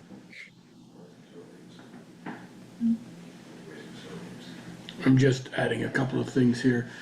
And the engineering hasn't been spent yet, or only 800 of it. So I you've bet got you another. he hasn't finished billing because he's got the report written. He just hasn't submitted the final report. It's in draft form right now. Yep. Like I said, there's a lot that happens in wastewater in June. So you got your septic tank pumping. It looks like the first one was about 13.5. So I Yep. just doubled You said that. that's 2. That was I think that was First one. that was the first one. And that's also, so all of the bills for the septic tank and the splitter boxes and the grease traps all goes to that same line. So Right. that's the first tank, and that's all of the, So we're gonna expect another bill about that same amount for those I think you items said that 8 or come. 9. I think it's gonna be more like 6, and then we've got one more grease trap and splitter boxes, which Sharon would have to help me with what that one is, but that one's kind of like a partial in on the expenditure side, and then and also partial reimbursement on the revenue side because the grease traps get reimbursed.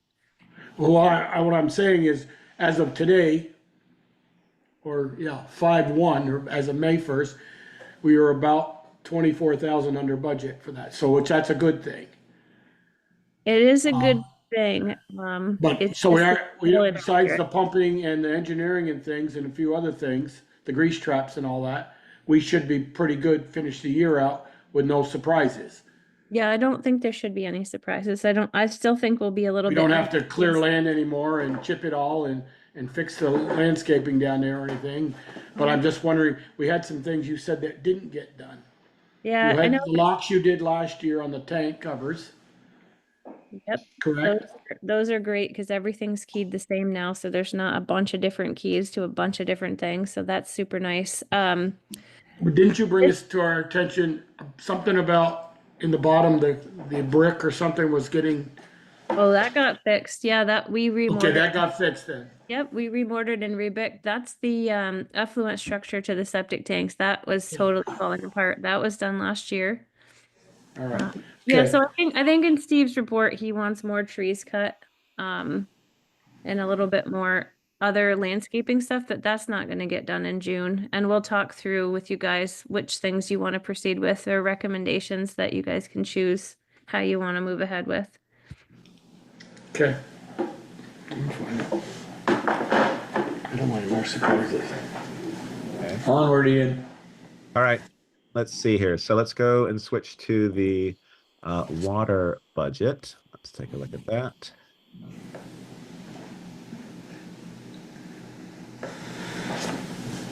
Okay.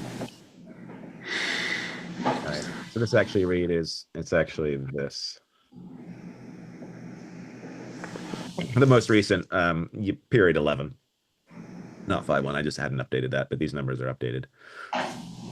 That's where we're at. We have one more read to hopefully bring us closer to our budget of 387. We did some math last time, and we're going to be a little bit below that, just so people know. The miscellaneous revenue is some of those are mixed in with the water connection fees. We need to break those out.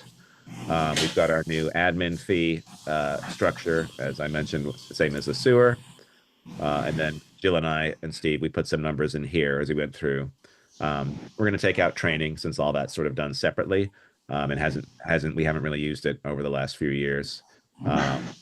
Everything else sort of stays in. Uniforms, that's a holdover from many years ago. We can take that out. Jill suggested taking out the miscellaneous. Everything's sort of covered under lines that we already have in here. Question, Ian. Yeah. Up on admin fee, we have it set at like 19.5, but we've only spent 2,700. Well, that's because of the changes in personnel. They haven't been coded and stuff like that. So we just need to figure that out. Okay. Yeah. Our electricity is we're pretty Huge. high at the moment. I don't know why that is.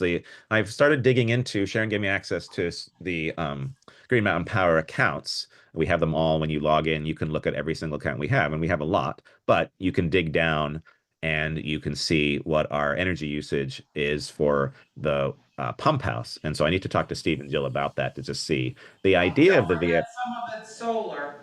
You have to look at both solar and GMP. Yep. No, I know. But it's still, I don't know why we're so high. The idea with the VFDs is that it's supposed to be, as well as sort of preserving the equipment and you're not using such high voltages in starting and stopping, things like that. The idea is that it's more efficient. But it's now that we're at 40,000 and we budgeted 32, there's obviously something at play there. And you know, there are a number of factors that can contribute to that. You're pumping more, you really, I disregard the money, and when I look at G Mountain Power bills at the bank, I look at how much I'm using for kilowatts. Yes. How many kilowatts I'm using every month. I track that.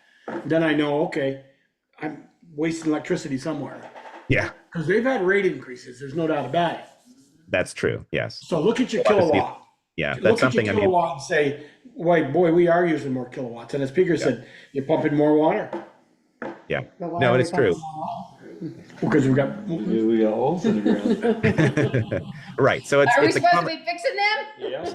Yes, that's the idea. And so hopefully, but it takes, obviously with the water line replacement project, it takes a long time, and we're not going to see that sort of change overnight.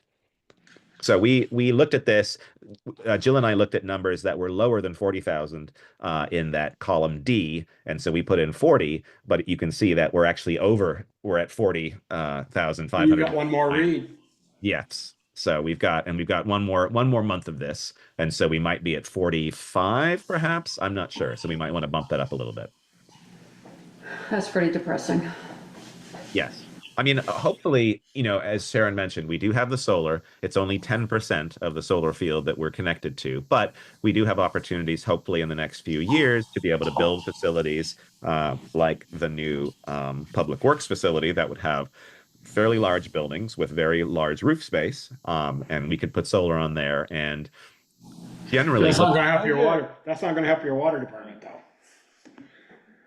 You'll probably finish out the year with your electrical about 44.8. or 44 too. All we need is a big set of jumper cables, and we'll send Ian up there at night to hook onto the solar field at the top of the hill. Get some UL rated extension cords and run up to the hill. Right. I mean, I could do that. It's going to be tough, but I'll try to do that. But I mean, yeah, if we can, I know that we have to have a conversation about that. Obviously, we want to offset any costs of a new building. You're trying to be sort of net zero and try to produce or generate the amount of electricity that you're using in the building. Currently, looking at usages for the town garage and buildings, there's not a tremendously huge use. The water pump is our highest use. So if we could put something towards that with solar on a building that we build in the next few years, that would help greatly. We also have the conversation though about it's a district versus the town barn being. That's why I said we have to pay it. We have to pay it anyway. So if we get the power from there, we just reimburse the general fund. It's not. It's not the end of the world. Right. Yeah. But it'd be nice to do that. I mean, you're right. The idea is that you're reducing your electricity cost. Because you do have a dome over that reservoir. You could put solar panels on that reservoir. Possibly. I don't know. I'm not an engineer, but it's the amount of trees that are up there. You just need big fields. You know, we have a fairly decent sized piece of land down on Hewitt, and the building that will go there will be pretty big. And if you look at like Charlotte's building, you know, they have solar panels across the entire roof. So I think that would be a big discussion to have to make sure we can not just covering the cost of the building itself, but as many other accounts that the town has to be able to cover with solar. Yeah, it's the return on investment. Yeah. You gotta figure out whether, because it's not cheap to put them in either, so. No, absolutely. The other thought that I had and that I spoke with my my friend Lindsay, who's a hydro engineer, about was, since we do have higher pressures, would there be an opportunity to put some type of hydro capture? It would reduce the pressure coming down a little bit, and I'm curious to know if, when we're doing the hydraulic model, if we could poke in something that would take some of that hydraulic power that's coming down in PSI, reduce the PSI just a touch, and maybe be able to get some hydropower to send back to the water system. So when Steve's doing that what do they call it? The hydraulic model, I'm curious to see what he sees the pressures and what we might be able to reduce for pressures if we could possibly gain the use of some type of turbine. I mean, we have almost 3 times the pressure we need for a household. That's why every household's got a pressure reducing valve. Yeah, it's why I'm curious to know, like, if we've got, you know, one, I think the lowest I've ever seen is just below 100, and the highest I've seen is like 145. So I'm curious to know, could we lose 20 or 30 PSI and gain some type of turbine hydro energy from the water system and let that offset some of this as well. So again, I am wanting Steve to provide that hydraulic analysis so that I can pop that over to Lindsay and have her look at it and tell me if there's a possibility to capture some of that. You know, there is a place where we could do something on a smaller scale. Would be, of course, they don't use all that much water up down the Woodlands, but we could put something in there because we've got a pressure reducing vault over there. Right. But I don't think there's probably not enough volume going down over that hill to generate much electricity at all. Yeah, I just read those meters last week, and it's almost all going through the low flow 2-inch. Very, very little. I think there's like I don't know, 2,000 gallons have gone through the large meter, and all the rest of the volume, which is millions of gallons, have gone through the low flow 2-inch. So it's it's pretty remarkable how much is going through the small. Yeah, so it wouldn't be, unless we got a lot more users down there, it wouldn't be feasible. Right, but it'd be pretty sweet if we could do something on the larger line coming down from the tank. So is this the 10th year for them for that agreement? No. Like another 4. Do we have any more? I know you and I talked about that, but I couldn't remember the year. Okay. Yeah, we have a few more years on that, and we've reached out to them, sort of preparing them for the changes that will happen with the new rate structure. That's right. Well, they see what the rate structure will be, and then they see what their paying is. Yeah. Yeah. So it's not like we don't show them what it would be if they weren't getting a deal. They'll still say it's a surprise. Right. No, but that's why exactly why we're reaching out to sort of, hey, there is going to be this change because of the new rate structure. They see it, but it's like we're sending them reminders just to be able to prepare the Right. property owner for that. Yep. So we've got our operating contract and contracted services. Um, Operating contracts bumped up a little bit. Meters and touchpads, that's all folded into the supplies line. So that'll clean up that a little bit. And we've got our debt service, and we've got obviously our new Pine Street here. The other big thing here is at 100% increase is our capital water and equipment fund plan. We had previously spoken about, we had put that at 50 for the last number of years, and we're increasing that to 100 just to be able to sort of get us into a place where we can apply for these DWSRF loans and be able to get some sort of forgiveness, or at least, if not in the first round, hopefully in 2 years, then the second round in 2 years from now. So there was no luck in combining those two projects? We'll have an update on that very soon. Okay. Spoiler alert, no. I was gonna say, what are we waiting for? Right. We only applied for the drinking water SRF priority list for the one project, and because we didn't apply for more, they won't allow us to now put another project in there. Also, the project has to be designed, it has to have a construction permit. And yeah, our phase 3 is not ready for the drinking water SRF P list. So the short answer, no. Leave it to the state to throw roadblocks in. I know. Well, it's a combination of things where, Jill and Steve and I have had lots of conversations with the state about this. And our last question was, can we combine projects? They essentially said no and gave very good reasons. But on our side, there are a lot of cons to that. By combining the 3 projects, we have a timeline of 2 years. The ability to find a contractor that would be able to do phases 2, 3, and 4 in 2 years are almost non-existent. And so it does create, it creates more cons for us trying to do that, even though it's very beneficial in terms of the overall costs. So let's take a look at, so that was the water budget.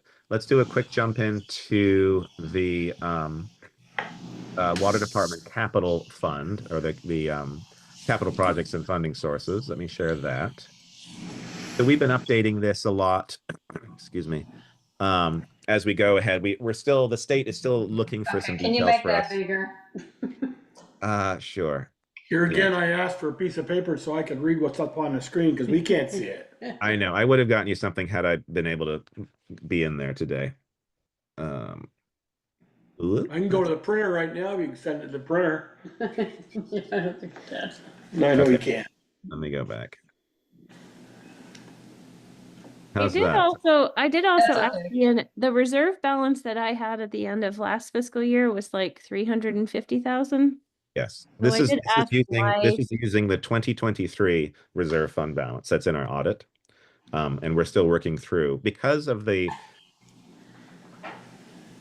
there has been some sort of confusion about just where funds were coming from and paying for, just because we have these projects that are ongoing, especially on the engineering side with Steve, and paying that money. So we're sort of using the water district balances to pay the engineering, and then we're going to be reimbursed. So that's why that number is currently lower. And we're working hard to get an actual number on that.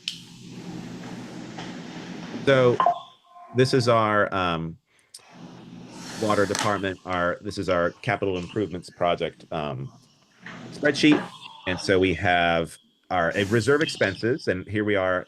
So again, as I said, I'm using the 2023 amount that's in our audit just as our current balance for the reserve fund, and then we're adding 50. That was the previous year, and then we're going to bump this up to 100 as we go into 2026. And so you can start to see that we're building out and building up to have a very healthy fund balance on this. And at the same time, we've got a bunch of different projects. So we've got replace pump house control panel, our major leak repairs, radio meters software, assess the spring box and transmission line vulnerabilities, and then replace, update the pump house pipe that crosses the river. So major leak repairs are about an average of 10 every year, and our bigger projects, the 200,000 for the control panel, and then the assessment study about 15, and then way down here in 2033, we've got our what was that? That was our radio meter readers and stuff like that. So that's the 350,000. So we do have a very healthy balance. You know, we know that this is an older system, and we know that we're going to have projects other than this crop up as we go over the next 10 years. So we want to make sure we're putting that in there. We're also putting this in here, as I said previously, to sort of allow us to get a little bit better numbers when we apply for the loans. I've put it in up to 2034, I think. Oh, it goes all the way through. We may adjust this as we get closer and we get past that, those projects, but that's something we can speak about in the future. Well, there'll But be then- some other project we'll have to do. Yes, no, I mean, it's just inevitable of what we're working on. You know, even when we complete all the water line infrastructure, there will just be continue to be large projects that we have to pay for. So when we've got our different loans here, this is our debt. We've got phase 1, which we actually have, and these are our to be determined phase 2, 3, and 4. And so we're sort of trying to figure out what we're going to be able to get. The 40 years, 50%, that's ideal. But looking at all the different ways of being able to fund this, it doesn't look positive. And these are our capital projects that we've been talking about, the phase 2, phase 3, and phase 4, staggered over the next 6 years. So there we are with that. And then let's see. Stop sharing this. What's the next one?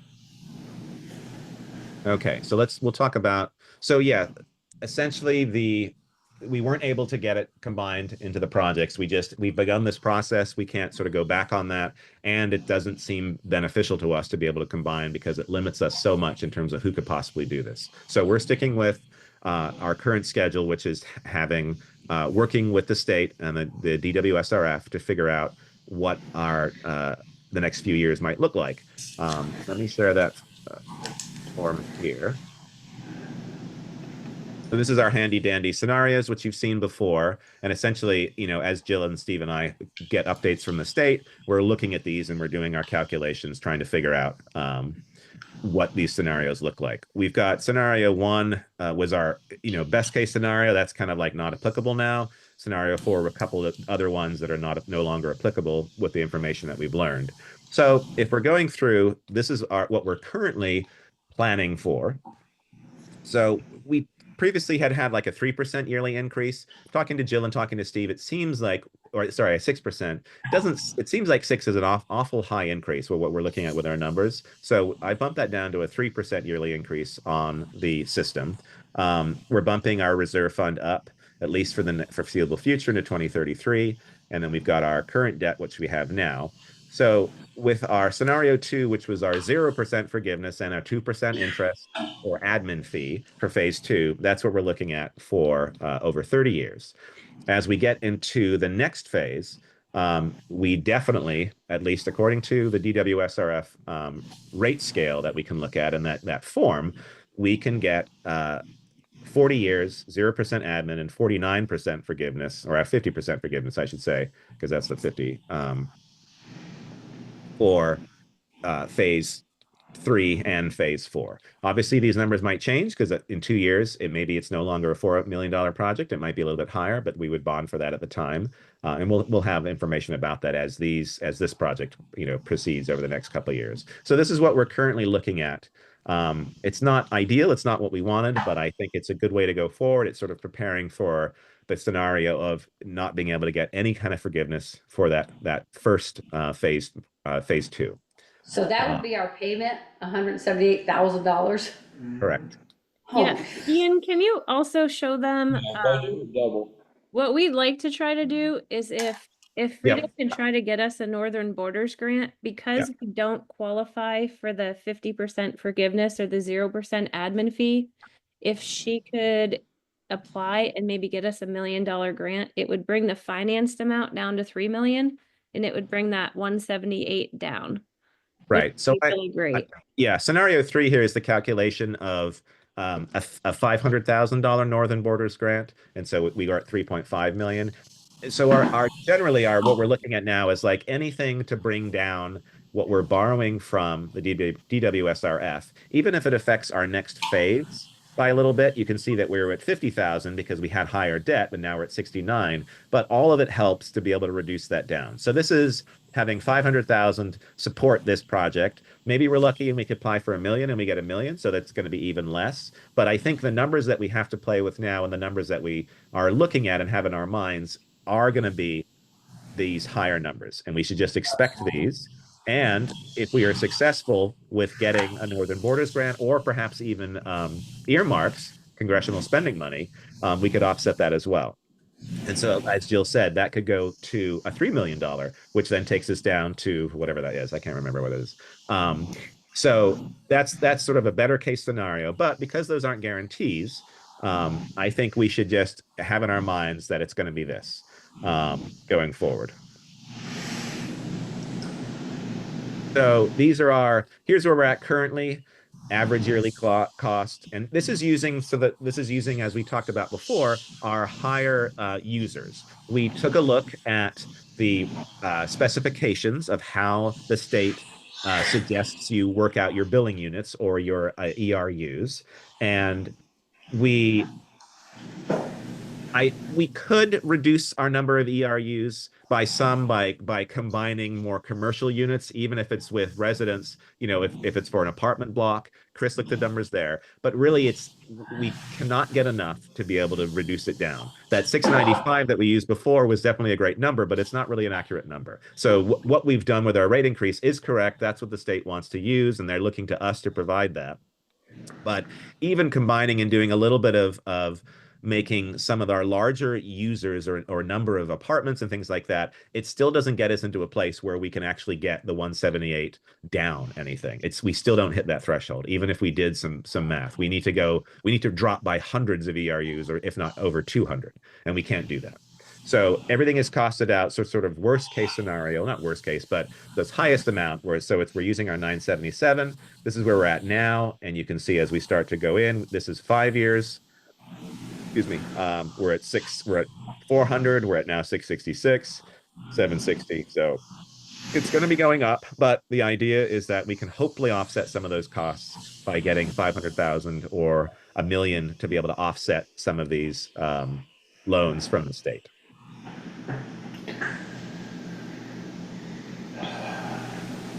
So as you can see, we jump. So we're at, with just 4 million, we're at 666.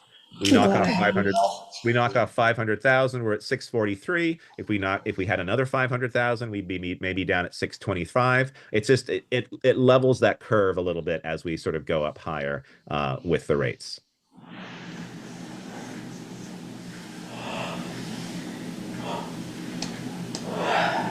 Okay. Yeah. I know it's not ideal. Believe me, I'm and Jill and Steve and we're as upset as anybody to be able to do this. And we've really worked hard with the state to try to get them to work with us as much as we can. And we will continue to do that. But I think for our planning, we should really plan for the highest amount and expect that. And if we get grants for 500,000 or we get earmarks for 500 and our amount drops, we all get excited about that. Yeehaw. Okay. Moving on. So that's the replacement schedule review. We didn't do that, but we know that hasn't changed, right? No, it is changed. No, and Steve can give an update to that. We do have some questions about the private water lines, and I'll share that document because we've been talking about that, what we're likely to do with those. They're not part of Bristol East or West at the moment, and so we need to have a discussion about how we would like to proceed with those, and I'll share that document right here. And Steve, you can speak to that. Hey, good evening, everybody. Howdy. Hi, Steve. Ian, do you happen to have the copy of the schedule we just put together for the state? Yeah, hang on one sec. I just had that. Where did it go? I think it'll be a lot easier to do this visually. So Did you send that to me today? I think I sent it to you on Friday. All right, hold on one sec. Give me. Is that the one that was uploaded with all the colors? Yes. Thank you. My brain is turned to mush. Okay, there it is. Got it. Okay. All right, let's see here. And perfect. There we go. There you go. Can everyone see that, or is that super small? It's Well, kinda we can small. see it, we can't read the writing, but we can see the colors. We got something on the screen. Right. That So if code it's bright chart, for colors, all we that's know. good. Yeah, so you can see phase You one, know the obviously, colors. Pine Street, right? So everything in yellow is completed. Yep. Phase two is obviously, phase two and phase three are where we're at today. Phase two is essentially, from a design perspective, just about complete. I mean, we're really waiting on the state, and then we'll finalize, the state, in other words, to give you an answer on the priority list application. If that typically happens in July. Jill has heard that may get postponed. We'll just have to see about that. But, the bid specs are drafted. Obviously, the drawings are basically done. I think we need to add 2 more utilities. The Main Street power and underground. Other than that, I believe we're at 100%. So that part is ready to go. You guys have a permit. Yep. Phase three, really, I think what you should probably take away from this is the stuff that's in brown, right? These were really our construction years, right? The goal through all of this has been to have back-to-back construction and try to limit, the impacts to the public and make these into phases that are manageable, so to speak, right? 5,000 feet a year is quite a bit, and that's really our goal. So think about it like 5 streets a year, okay? Without all the impacts and the complaints and all the things that we had on Pine Street. We were able to have two-way traffic on Pine Street in terms of the width, right? We broke that down to one-way traffic most of the time. We had some blocks obviously shut down from time to time. Most of the streets that we're going to take on in phase two, with the exception of probably West Street, are narrower than Pine Street. We're probably going to end up with a total closure of each street as we go. So it's going to be a little bit more challenging in terms of the impacts to the public. I'm trying to be mindful of that in here, right? Everybody's probably heard about what's going on in Burlington right now. You've been down there. It's basically a revolt going on in Burlington because they tried to essentially do everything at one time, and it's not pleasant for the public, and it certainly isn't pleasant for the business. Drastically. So I think some of that we want to try to avoid. There are going to be impacts. I mean, this is pretty invasive work, no matter how you slice it. Will can tell you that better than anybody, but if you look up at the, if you can scroll up just a little bit, yeah, there you go. And here's essentially your construction years the way we have it planned out, right? Phase two would happen over calendar year 26 and 27. Think about it like a 6-month construction season, right? You probably start in April, and I think you're going to want everything paved. Eric's certainly going to want everything paved before winter, so he can plow and not have, all those issues to deal with. So to do that, it's always a good idea to have everything paved by, say, the 1st of November, right? You don't know when the asphalt plants are going to shut down. Certainly by Thanksgiving they are. I like to plan a little early, right? That's the engineer in me that likes to be a little ahead of the curve. So probably a 6-month construction season for each one of these. There's a little bit more work involved in this too, and I want you guys to understand that. That's, Pine Street, one of the beauties that we had on that, we had great soils up there. Everything was fine grained for the most part. We had very few cobbles and larger stones.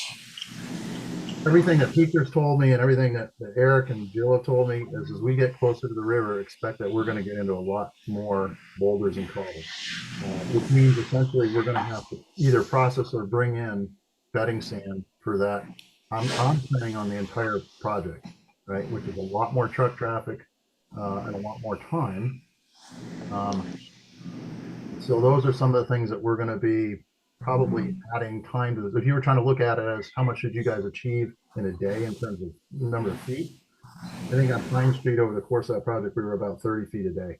I would expect we'll probably be less than that on this, but that's only because I'm anticipating, like I said, we're going to have more truck traffic and move that back and forth. And we've got some areas of contamination that we're going to have to deal with, which essentially means whatever comes out of the hole has to go back in. So we're going to be doing some on-site processing.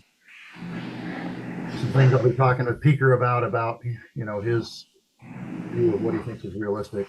But that's essentially can't leave unless we were going to pay a tremendous amount of money to sell it, to dispose of it in landfill, which we don't want to do. But, like I said, I think the takeaway for you guys is phase one construction-wise, or excuse me, phase two construction-wise is 26 and 27. Phase three is 28 and 29, and phase four is 30 and 31.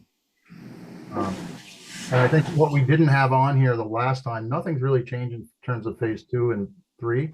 What we didn't have on here last time was an anticipated schedule for phase 4.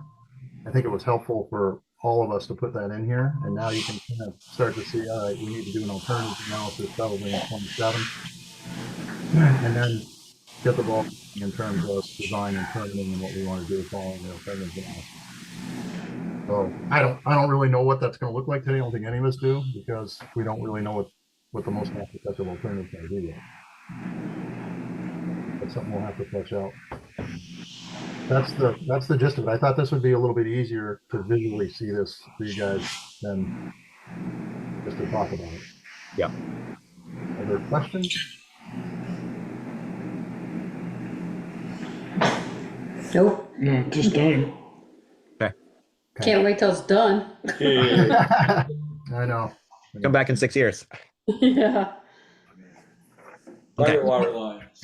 Yes. So we've had this discussion before, and we sort of need, as this column shows here, we need a decision on what we're going to do with these. These were not part of the plan, at least Bristol West or East at the moment. Since West is almost completed, it's probably not going to be added in for that, but we'd like some decisions on where we want to go with these. Ian, I sent you a map. I emailed it to you, I'm sorry, a little bit ago. Oh, I got it. It might be helpful for folks to see. Yeah, I can share that.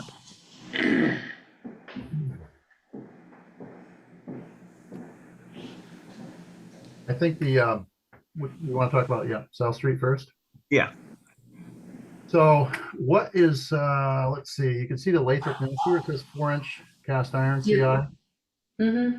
From the edge of the road right away out into Lathrop's Mill area, there's a segment of pipe out there that shows up today in the town's waterline inventory. And I didn't put the inventory together. This is done by others, call it. So I don't know the history and how this is put together, and Peeker and some other folks may know a lot more than I do. The challenge is I don't know if we have any easements today to do that work. And I don't have any idea of what the handshake history may have been when that was put in and who was going to own it and maintain it. It's in the preliminary engineering report that Green Mountain Engineering did in 2021. They got approved by the state to replace everything up to the hydrant, which is right in the middle of Lathrop's Mill, right? That little dot you see at the end of that. So I guess my question for you folks is exactly what are you asking me to design? Are you asking me to design that all the way to and replace the hydrant? Are you asking me just to replace that to the meter pit that Jill has? Right, it's right about where the number 4 is, right there today. That's in the public right away. And then somebody else is going to replace this. So essentially, we've got 1905 cast iron hydrant on Lathrop property. Bristol Waterline inventory lists this segment as town owned. Unclear if there is an easement. Should be replaced. So what are people's thoughts on how to I was going to ask you guys, do you guys know? I mean, did we put it there for the benefit of Lathrop's, or if they had a fire in the town? 1905, it was, we didn't do it. Well, no, I'm just thinking like it was probably put there so that if they did have a fire, we had a water source. Yeah, right. And when the big mill burned, we didn't use that hydrant. Because it's only 4 inches. Because it's only 4 So inch. we think it was put in 1905. I don't We'd have to know. look back. We'd have to look back in the land I records to see don't if think there's the an mill easement. is that old. Yeah, I don't think so either. Because Claire's father moved down here out of Lincoln, according to Tommy. And I think a conversation with the boys who own the mill now is, do they need that now? Because the operation has changed. They've only got a couple of buildings, 3 buildings down there now, instead of the great big mill that burned. That's a conversation I think the board and the Lathrop should have to, okay, our ownership stops at the, we're at the curb stop or at the edge of the road. Okay. So look back at the land records. Do Lathrop's need this? Yeah. Anything else? I mean, you have to look back at the land records to see if there's an actual easement they gave us and that we do really own it. Right. And if we don't own it, then it's on them to, but my guess is the town probably owns it. Okay. Yeah, so Bristol Manufacturing was in that whole area until 39. Yeah, but that was the other side of the river. I thought they weren't in that side as well. No, I don't believe so. No. Everything was was on before the May. river. Yeah, they were on this side right here, at least looking And at, the other side of the road, they were both sides of the road there. Yeah, the coffin factory. yeah. Yeah. Okay. So then School Street. All right, we know about that. That's oops, where am I going? Here we go. That's here.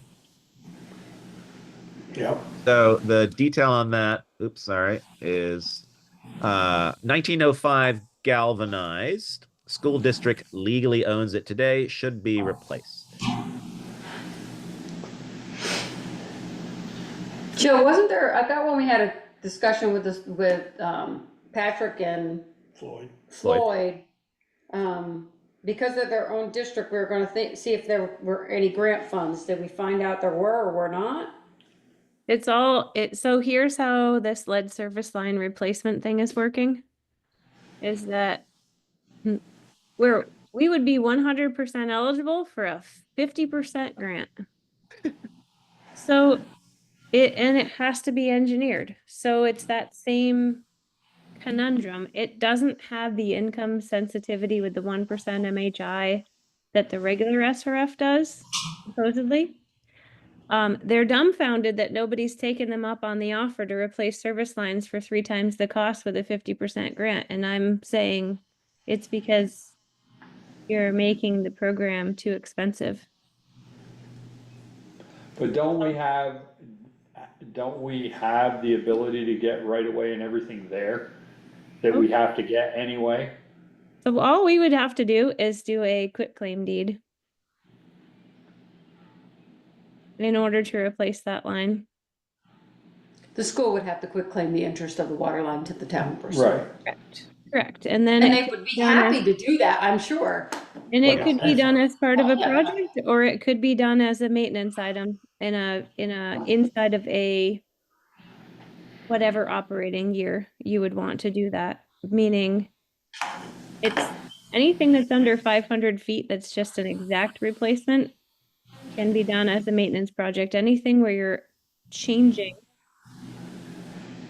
things. Yeah, but didn't we construction get a price that we felt wasn't reasonable? It's And like we 100 felt grand. that it would be. Yes. was If 100 we grand. rolled it into the project, that it would be.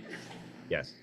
The most financial sense is to roll it into Bristol East. I mean, We already have it engineered, isn't that, didn't Steve engineer it when we were looking at this, when we thought it was Correct. gonna be us? We do. So And we Bristol, put it out to bid. Right. And why can't we put it as an addendum on West? Bristol West, yeah. I don't think we even have to put it as an addendum. I think we could just add it to Bristol West. It's not in, Or- it's not in the preliminary engineering report. Right. That's the reason. Right. Oh, I see. Which we need to do an addendum to at some point anyway. But we're not gonna be ready for that for Bristol West. We may for Bristol East. Yeah. I think it makes sense. It can be its own standalone thing. It doesn't necessarily have to be part of the Bristol West project, but I do think it makes sense. We will get the best bang for our buck if we include it into one of these projects. Yeah, unless Jill's fear comes true, and when we go around there and replace Park Street, that line is absolutely no good, and it has to be replaced when we hit it. Because you're not gonna have anything to attach to. We'll see. We'll see. It could be that you have just enough to attach to. We'll see. I mean, my concern ultimately comes with the rest of the water district is saying, well, that's a private line, why are we paying for it? You know, that doesn't belong to the Well, then, town. Why would we take it over? wasn't the school willing to pay something? They were not really. They weren't wanting to. They were saying that they No. didn't feel that they could get taxpayer support given all of the other Yeah. Right. complications they're having with their funding. Yeah, and that was a year and a half ago. They're in a little bit better. Obviously, their budget passed first time, but they did some very unique things to get that a couple million lower than what it was going to be. I still think they're in a difficult place. They suddenly have this private water line that they They don't have a building there anymore. Well, that Yeah. they had no idea they owned. Right. They really Yes. had no idea.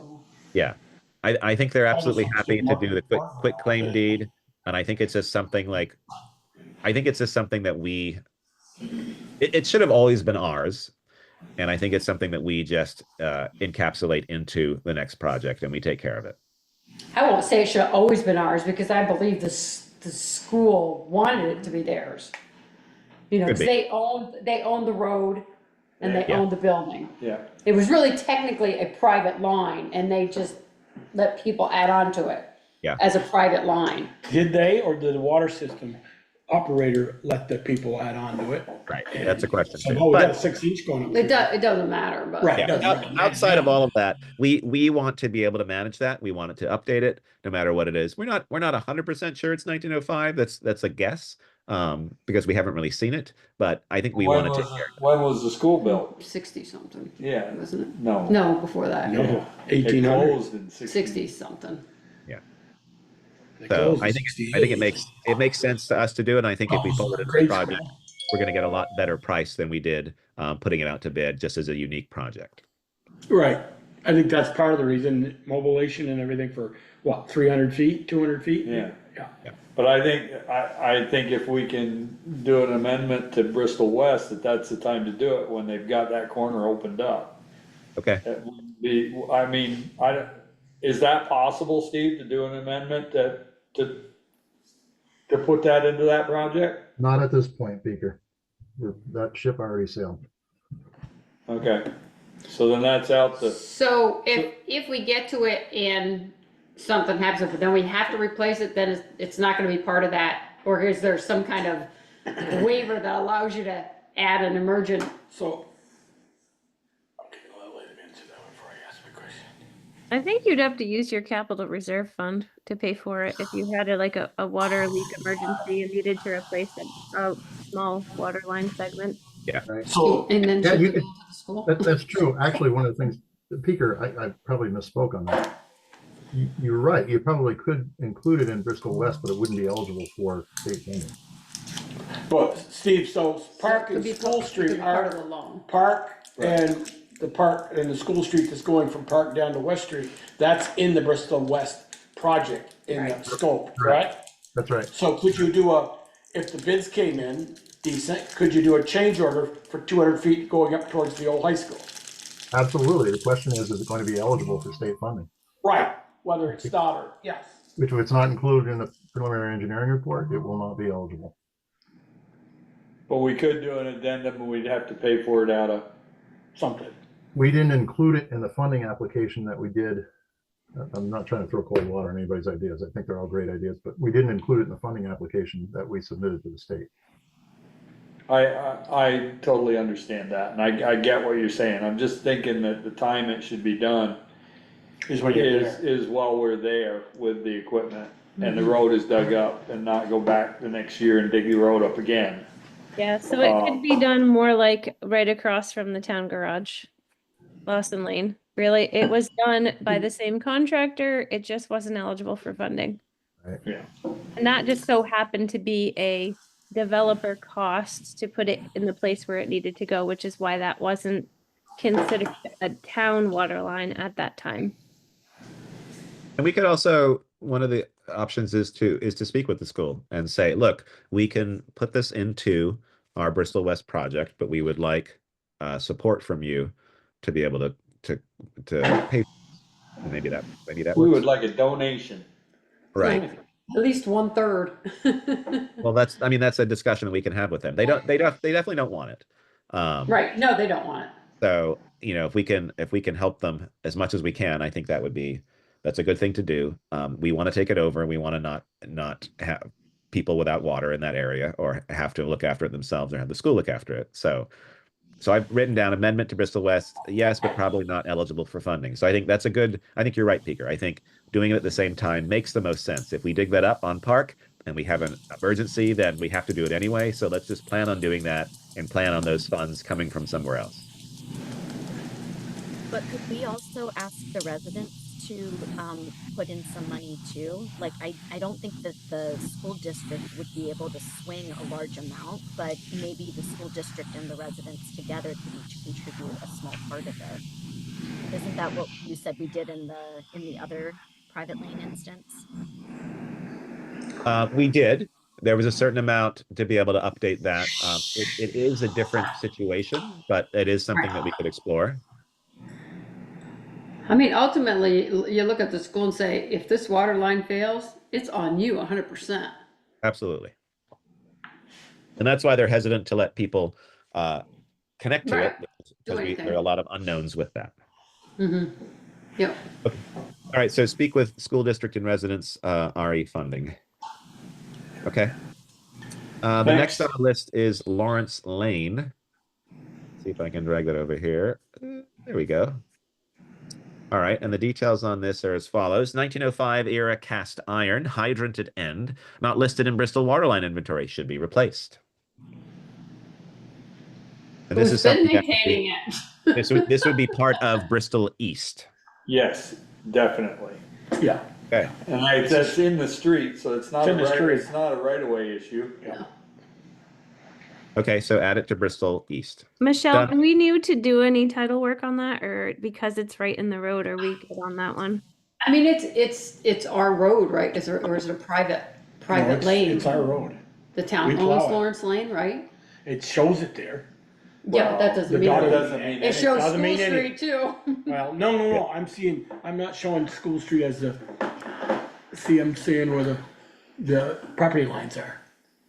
See, the backs don't go, the, Yeah, but that's not always 100% accurate. You can't No, just go it's by true. that. But I mean, do we have it listed? Do we have it listed on our town highway or our maps, like our roads? Do we get, I believe we do.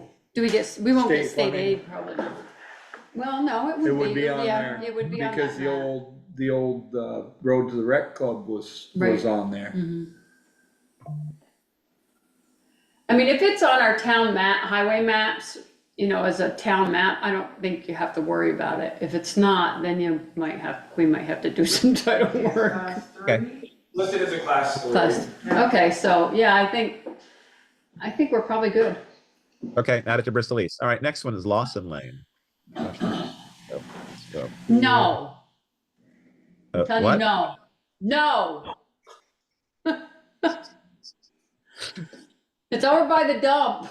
The question is, Isn't that where I am? the question, Yeah. Michelle, is now that it's built to specifications and it's technically a distribution line, should it be turned over to the town once they're finished paying for it? Because they had to move it because it was out of compliance with their permits. They had to finish the work the developer didn't do. I'm well aware of why they had to move it. Yeah, so the question for you guys as the Might have water been the commission driving is, force. I was the creator of that problem. yeah, yeah, should that Oh, yeah. become a town, a water department owned distribution line in the future, so that it would be replaced 100 years from now by the water department? Well, we'll see if you ever get it paid. It's being paid. Yeah, it's 2023 copper, and we have the 3 current owners are paying for it. And then, yeah, we're just looking to sort of the long term. I would say once it's paid for, that we take it over. Okay. Otherwise, What's that? What's That goes that? private, Lawson Lane's Lawson Lane is not they would all have to give an easement to the town. Yeah. Well, we have no, one. We have one. The curb stops are at the end, right? yeah, No. they had to give us an easement for us to put it in, I believe. I thought the curb stops an hour We down didn't, at their they properties. hired them kind of on their own, and we paid for it and them to pay us back, if I recall correctly. Correct. But our ordinance says that we own to the curb stop. But the curb stops are all on the end. No, they're not on Are they- Pine. They're not on Yeah, it's a Pine. 2-inch line goes out through, and the curb stops It's already each house. go to each house. There may be a 2-inch main shut off, like it might develop. There is. Yeah.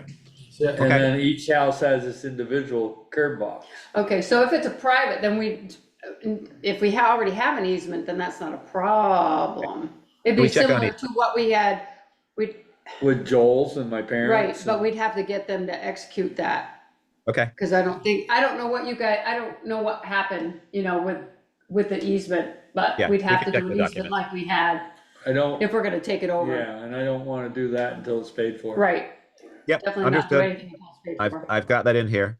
Okay, Steve. Francis, yes? Steve, hold on. Steve, just for your map to make it a little correct, more correct, is see the 3 lots that say 8-inch PVC and they border that where, Yep. It's all part of the same development. yeah, where I can't think of his name right now. I'm drawing it. Where your lot, Michelle. Yeah, There's 2 shut-offs there. You should draw your red line to that first lot off from Liberty Street. I'm you sorry. mean over, Right in over there. Carolyn's? No, right there. Right. Oh, where- yeah. Those were, Those are the ones that go out back. Yeah, they're No, all, there's one there that isn't there? it's right in the flower bed. No, Deb's is right here, all three And then the went, all three three went were right right up the there. line. right there. Okay, because there's 3 there. Yeah. I figured you'd leave one there when they want to develop where that garage is. Well, we're not No, that'll be a separate, that'll There's be a 3 that separate. aren't, yeah.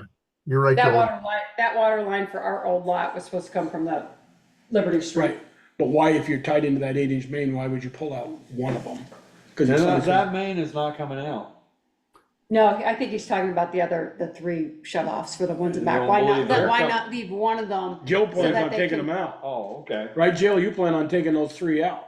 I was going to, but if I should probably talk to the people that own that lot and ask them if they want to retain that one curb, one of the 3 curbs, because we wanted to cap the curbs or cap the corporations in the road, because that road, Eric wants to repave that in the coming years. That is not part of the Bristol West project, and we don't want to try to shut them after it's paved. Jill, okay, you will probably have a problem with that because the shut-offs are on Deb's property and not their lot. Okay, So, I just get rid of Now, them they're because closer under that tree. Eric Yeah, asked me to get them. there's gotta be one to that lot because there was a trailer there, so Right. there's already one there. I wonder if there's one that's like in a mystery spot and not in the lilies. Well, where that current garage garage is is. now, there used to be a trailer. there used to be, but they dug up the septic system, so that's why I had to do a whole new septic design. So I don't know where the water line is. But the water, they didn't dig the street up, so the No. water, there's still a water line, there's, I could show you where that trailer was, Jill, if you get with me Okay, sometime. yeah, I'll try. If there's, I might not be able to douse it if it's empty, but if we're gonna If you douse it, look just to where you go to into that garage, that driveway, look just to the south of that driveway, look in that area. Okay, a little bit to the left. no, the other The other south. way, the other south there, Ian. North or- No. I was gonna say south is, yeah. That trailer sat on that property line. Right in there, yes. That trailer sat on that property line. Okay, Right. And only the services that you're seeing are only ones that Jill's already located for us, right? So obviously. Right. Yeah. Okay, let's zip over to Francis Place. This is the one that Francis Place has the, so Francie's too far. Place, Too Francie's far. Place built it to specification, but they did not turn it over to the town. Go, That's it, right there, you got it. Yeah. I'm learning. Okay, so What'd the you say- details on that's this. tiny. What'd you say, Jill? So Francie's Place, from what I've read and what I was provided for documentation, was built to town specifications, was supposed to be turned over to the town, but was not. Well, the 1988 owner of it now is Capital willing Iron. to turn it over. Okay, say that again, Peeker. The owner of it now is Kevin LaRose, and he's willing to turn it over. It's in his deed that he owns it, and he does not wanna own it. I can understand why. Yep. But so we're talking, so the water line did, Goes all the way to his. that's what all I the thought, way- it went all the way yeah, down. it goes down to, and it actually feeds Jackman, Yes, Jackman's it of Bristol. fuels? Yes, it does. It does. So it feeds the first house. And he the can't, second Kevin can't house? find a deed that they ever got to easement to go across his property to go to Jackman's. Mm-hmm. That was probably That was just a handshake. That was a handshake between Tom and Fred. Yeah. So if we accept Kevin's offer of taking it over, what would we need to do? We need to look at easements. Yeah, he would have to, well, I don't know, I'm not even sure if it wouldn't just be him, but the ones, does No, Kevin I have, think Kevin the have the main- very last one? The No, main ends, He has the first one. the hydrant's on Kevin's and that's where the main ends.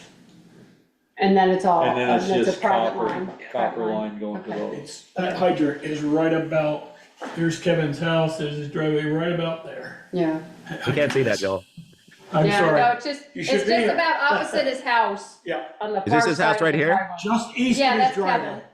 Okay, so over here somewhere. So it's right in there somewhere, yeah. Okay, cool. Um, All yeah, right. so we would have to do, again, we'd have to do the similar easements. Yeah. Okay, easements. And he'd have to quit claim the line and give us an easement. Yeah. Yeah, he does not wanna own it. He said if something happens to it and it has to be replaced, he's got it right away all the way back to North Street. He's just gonna put in a 3/4 inch copper line. Okay. All right, and the last one on the list is Mount Abe. So we're gonna zip over back to that. Whee! I hear some sighs already. Yeah, no, it's just, All right, so the details on this one are 1960s ductile iron, multiple water lines on Mount Abe property. Waterline inventory lists these as town-owned. Town should discuss ownership/replacement responsibilities with Mount Abe, not on current replacement list. What are Well, people's Airport Drive wasn't put in 1960. The water. That was just put in. Put in the 80s. No, later than that. Maybe because late 80s. I did from the corner of Airport Drive to the Legion when they put the addition on. Correct, and then it was a long time after that before they. put in the rest of it? the 6-inch going through the rec field was put in when the high school was built. In 69, 68. 67 when they, 60s. 66 probably. And I would say that 8-inch wasn't put in until Till the late 80s, early 90s, because they wanted to loop it. We It have had to 20 have been, it had to have been after 90 because both of my girls helped me with the Legion and they wouldn't have been able, Caitlin was born in 89, so she wouldn't have been there. Over there in 90, working, Yeah, you didn't have her in yeah. a machine in 90? Well, they were over there playing while I was working. Because I remember they put the hydrant, right, that you go in by the, there still is a hydrant in the fence line. And then they put the one right as you go into the parking lot. Scott put that in for better service. And But that's there was one You guys are always, right. Yeah. where it says 4 and 2 down there, that hydrant is the original hydrant when the school was built. Up by the school? Where it says 4 and 2, Up Yep. by the school? yep. You- And then the your one where it inventory- says 6. What's Your inventory Steve? actually shows that, Joel. The first section of that, the first 1,000 feet were installed in 1996. The last from the, let's see, from Airport Drive to the baseball field. So that last 550 feet was installed in, according to your inventory, 1969. So you're right, there is a section. You of mean Airport- along the, just north of the parking lots, that 8-inch going to The that 6? 8-inch or the 6-inch? 6-inch. The 6-inch, I think is what he's talking about. Yeah, that was 1960. put in the mid-60s, right? When the high school was built. 60. Yeah, it shows the 8-inch was put in, you're correct, in 96, and all of the rest of it that's out there, Right. property shows 1969. Yeah. Well, not Airport Drive. All right, Just so that- do, That's what Peaker's saying. No, It he wasn't- said 96 is when that was. put in. Airport. No, Drive. he said the 8-inch. Yeah. Right. and Oh, the the whole 8-inch. 8-inch. On Okay, got it. Airport Got it. Drive. okay, Got it. Jill and Steve, do you have enough information from these 4 people about how to move forward? No, In terms of what the lines are? we understand, and by the way, it's a 3-inch service going into the school. It's not a 2. Because we had to fix it like 2 or 3 springs ago. It's a 3. Right. What is wrong? When they had $100,000 bill. Oh no, it was not. It was tiny. It was a little 3-inch break. From VTOMs, it was tiny? I got you, Joe. Go ahead. Right. Believe it or not, other towns pay like $10,000 or $20,000 every time they have a contractor come in to do a water leak repair. Not from us, but from other contractors. I guess we're just asking, who owns the water line once it gets onto onto the school's property? They It's is just- shown in your inventory, what she's trying to say, and who has responsibility. Jill, you had a water main break there last year, right? It was their service line, so that was theirs, and it was like 2 or 3 springs ago. It was in March. So where What- is there, yeah. where currently do you shut them off? We added a shut off per their request, right? You see where the roundabout is there? You come Yeah. up to the 6 on that corner Mm-hmm. where the 6 comes in to go to the 4 and to the 2, right there. There's a valve, there's a 6-inch valve right there. Okay. There was no way to shut them off without shutting off the valve on Airport Drive. And shutting the one on Liberty. So we put a valve in for them and they paid for that. So Basically, they own, according to our ordinance, they own everything from the shut off at the Legion and the shut off at Liberty. I mean, technically I would say so because it's their property. And those are the right of ways. But regardless of that, what do we want to do? Leave it in their hands. Okay. Well, I think that the hydrant. That's just my opinion. Okay. You guys need to discuss how you're gonna maintain the hydrants and who's gonna, the school isn't gonna have the expertise to be able to do that stuff. So these are the discussions you need to have. They'll hire Jill. This is a bargaining chip to get the water line on School Street paid for. Right. That's actually a good point though, Peter. Well, how is it a bargaining chip? I mean, Well- we're gonna get the bad end of that. We're gonna end up owning this line, which I think we probably, at the end of the day, we probably should own that line so that we have control of it. Which line are you talking about? The 8-inch? Or are you talking about The all of 6 it? and the 8, from Yeah. Liberty and from Airport, and from Well, something the else. 6, you have to deal with the rec club, because There's an there's easement. an easement There is, across they there. gave them an easement. I know they gave them an easement, They but gave they the can't, school an easement. Right. but the school can't necessarily assign that to us, without the Yeah. rec club's permission. So the school's got a problem. But I guess, Steve, from a hydraulic point of view, if that 6-inch failed and you shut it off over by the horse rink, corner of Liberty and West Pleasant, and you shut that 6-inch off, is there enough water in that 8-inch or service that high school? So why would the school want to own that and go repair that if it broke? That's a question. Well, there's no shut offs there. If we had the There's a hydraulic shut off. analysis done, I could. If there tell was you. shut off, Jill, Yeah. right there by the Liberty Street horse rink from the Yeah. 6-inch. But There's you one shut that there. off, you still got water coming up the 8-inch going back there. Yeah. Yeah, Right, but it feeds bidirectionally. They've got 2 feeds. They've got the Liberty feed and the Airport Drive feed. And there's only shut-offs at the intersection of Liberty and that water line, and Airport Drive and that So water line. there's no So- shut off. There's no shut off where the 6 and the 8 meet there. Right, No. that's what I was gonna ask. So There's only I know that one where the 6 to 4 is, so that up by the you school. can actually get shut off without shutting off water to like the Legion and other connections along Airport Drive, etc. It shuts off because the dual feed comes in to their need. So, just a curiosity, if you put a shut off at where the 6 and the 8 meet, You'd have to put one at both places where they meet, where the 8 up tee- there and where this one. both tees are, Yeah, you'd have to. well, I was put- just trying to figure out, how can you avoid, if for some reason something happens to that water line, can you shut that whole line off and still get water in there without it backfeeding?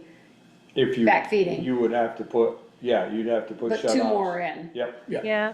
Yep. There's definitely 2 more valves that would be needed, like he's But saying. those are cheaper than replacing all that 6-inch from Liberty all the way to the school. Right.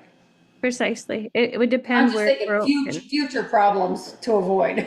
Yeah, isolation valves are key. I think that I love that they're involved, that the project has them in all the right places, and it's a bummer that past projects didn't. So there's always an opportunity to add valves in when there's an opportunity to do it. So you guys have seen it in too many places where we have to shut off a lot more than we would like to. All right. Let's we're well over our time, so let's get it back on track. Well, I'm going to say for this particular one, I'm going to say speak with MAUSD, Floyd and Co. About the school line, and then what do they want to do, and just sort of start a conversation with them. Yeah. Sound like a good way forward? Yeah, and then we can talk about this maybe at some other point. Okay. All right, super. Bring that into the conversation with School Street. Yes. Let's see here. So we've got that, the capital improvement plan, we talked about that. The only other couple of things are one of the requests for at the state level was to improve our asset management and also our funding strategy. So it was a pretty old one that was part of our asset management solution or document. I've updated this to sort of make it sound a little bit better. Talks about the system, our current connections, the project growth.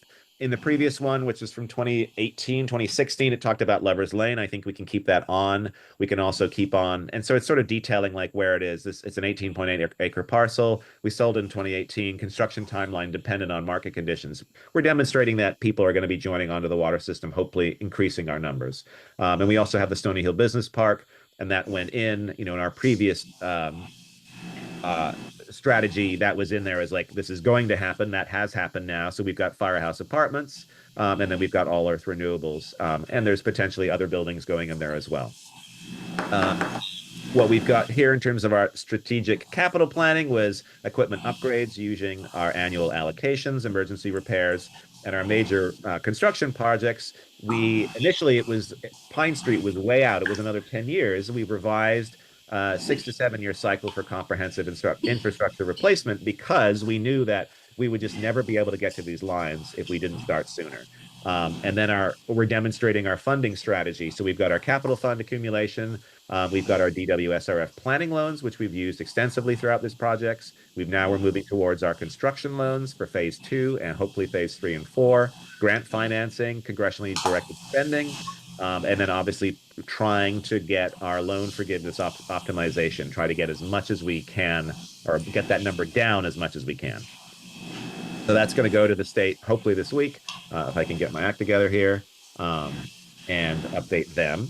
And then the last piece for water, I know we're sort of over our time by quite a lot, is the previous what we talked about. This was for the private lines. This is for replacement of private lines. So Jill and Steve and I had a discussion about this, and Jill has previously talked about this in this meeting about we're 100% eligible for 50% forgiveness. And the average cost to replace a service line is around 10,000. We think if it's done privately, we can have it be about 5,000. So we've come to the conclusion, and we're presenting it now, is that we do not go after any of the money that's available at the state level, the lead line money, to do these replacements. It does not make sense to incur all the construction, the engineering costs and things like that.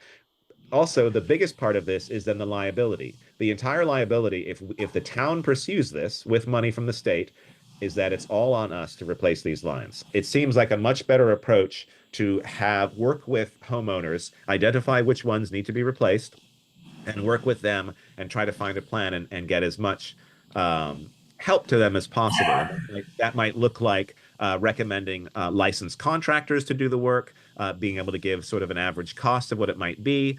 Perhaps, as we've talked about previously, using our revolving loan fund for a low interest loan. I guess we need a little bit of update on the parameters to that if we want to do that, or potentially going after grants. Maybe we get earmark for the waterline construction project, and we get an Northern Borders grant of 500,000 or so to help with service line replacement. But that's where we're at the moment. Just thinking like we cannot see a way to have it be affordable by using the state money at 50% forgiveness, because it's double the cost of what it would be to do it privately.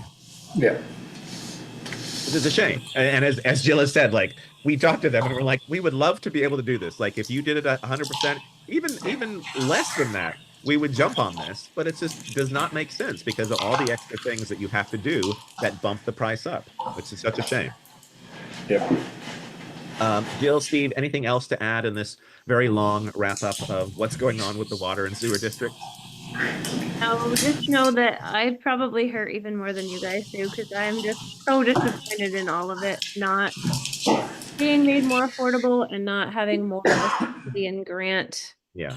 Since until we spend so much that it's just horribly painful. So if I hear of any other funding sources come about, or any other anything that's not this kind of like lead in and then crush, I will let you guys know, but so far it's all been too good to be true and just loans. At least the interest rates are lower than the rest of the market, but they're Right. so far they're loans. Yeah. And But if they're it big. costs twice as much to do the project, having less Yes. interest isn't Hopeful. in our best interest. Right.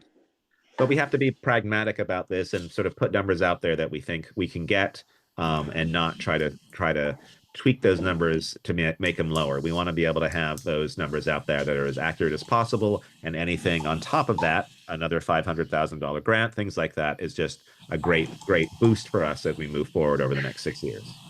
Anything else, Steve? Thank you very much, everybody. All right. Thank you. Perfect. Good night. Thank you, Jill. Thank you, Steve. I really appreciate your time tonight. Thanks all. Good night. Good night. Good night. Regular All right. business. Review and approval of past meeting minutes.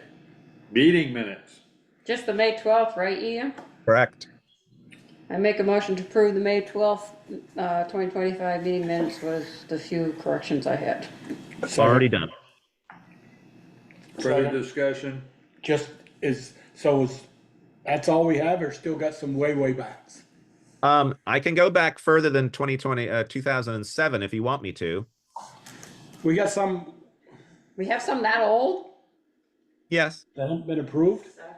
That was before Valerie's time. There's a few that are there. We'd have to go. But essentially, as far as I'm aware, and looking at all the minutes, we have all of them since Valerie started. That was the big amount was we just weren't able to catch up with the previous administrator just because of time and things like that. So we're all caught up there. I do see some ones that I just need to double check and make sure that I can dig out and find them. Okay. I prefer not to go into the vault and go back to the 1800s, if that's okay. Yeah. All right, we have a motion and a second. All those in favor signify by saying aye. Aye. Aye. Opposed, nay. Motion carried. Authorized warrant and any liquor or tobacco license. The warrant is $89,225.83. Second. No, we don't. Any liquor, She said no. liquor, She shook tobacco? her head. That's Okay. All right, select board roundtable.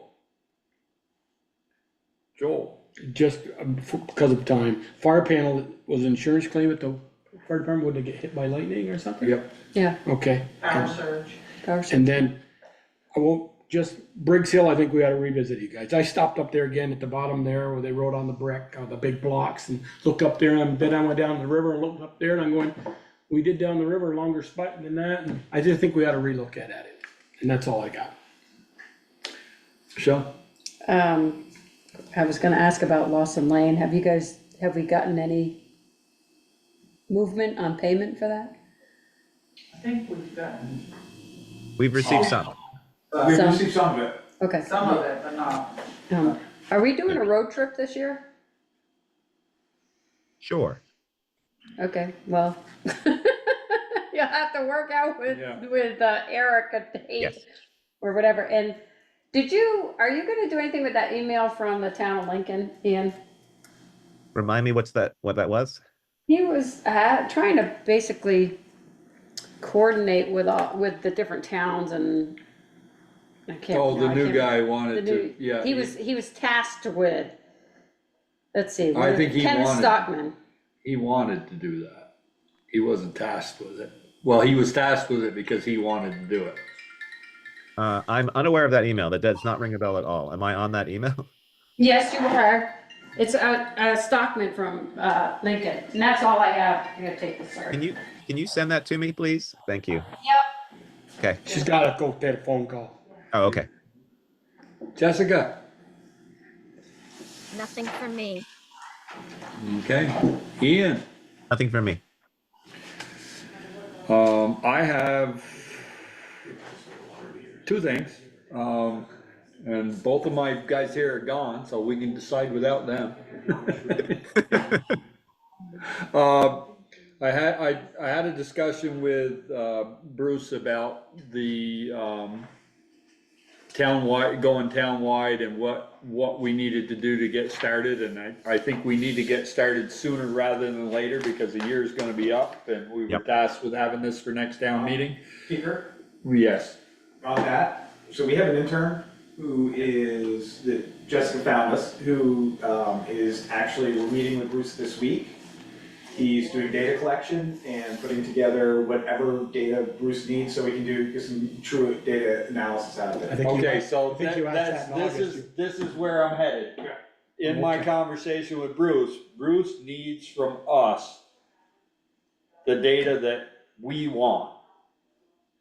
Because he said he can supply data on just about anything, but there's no sense in him supplying data that we don't need.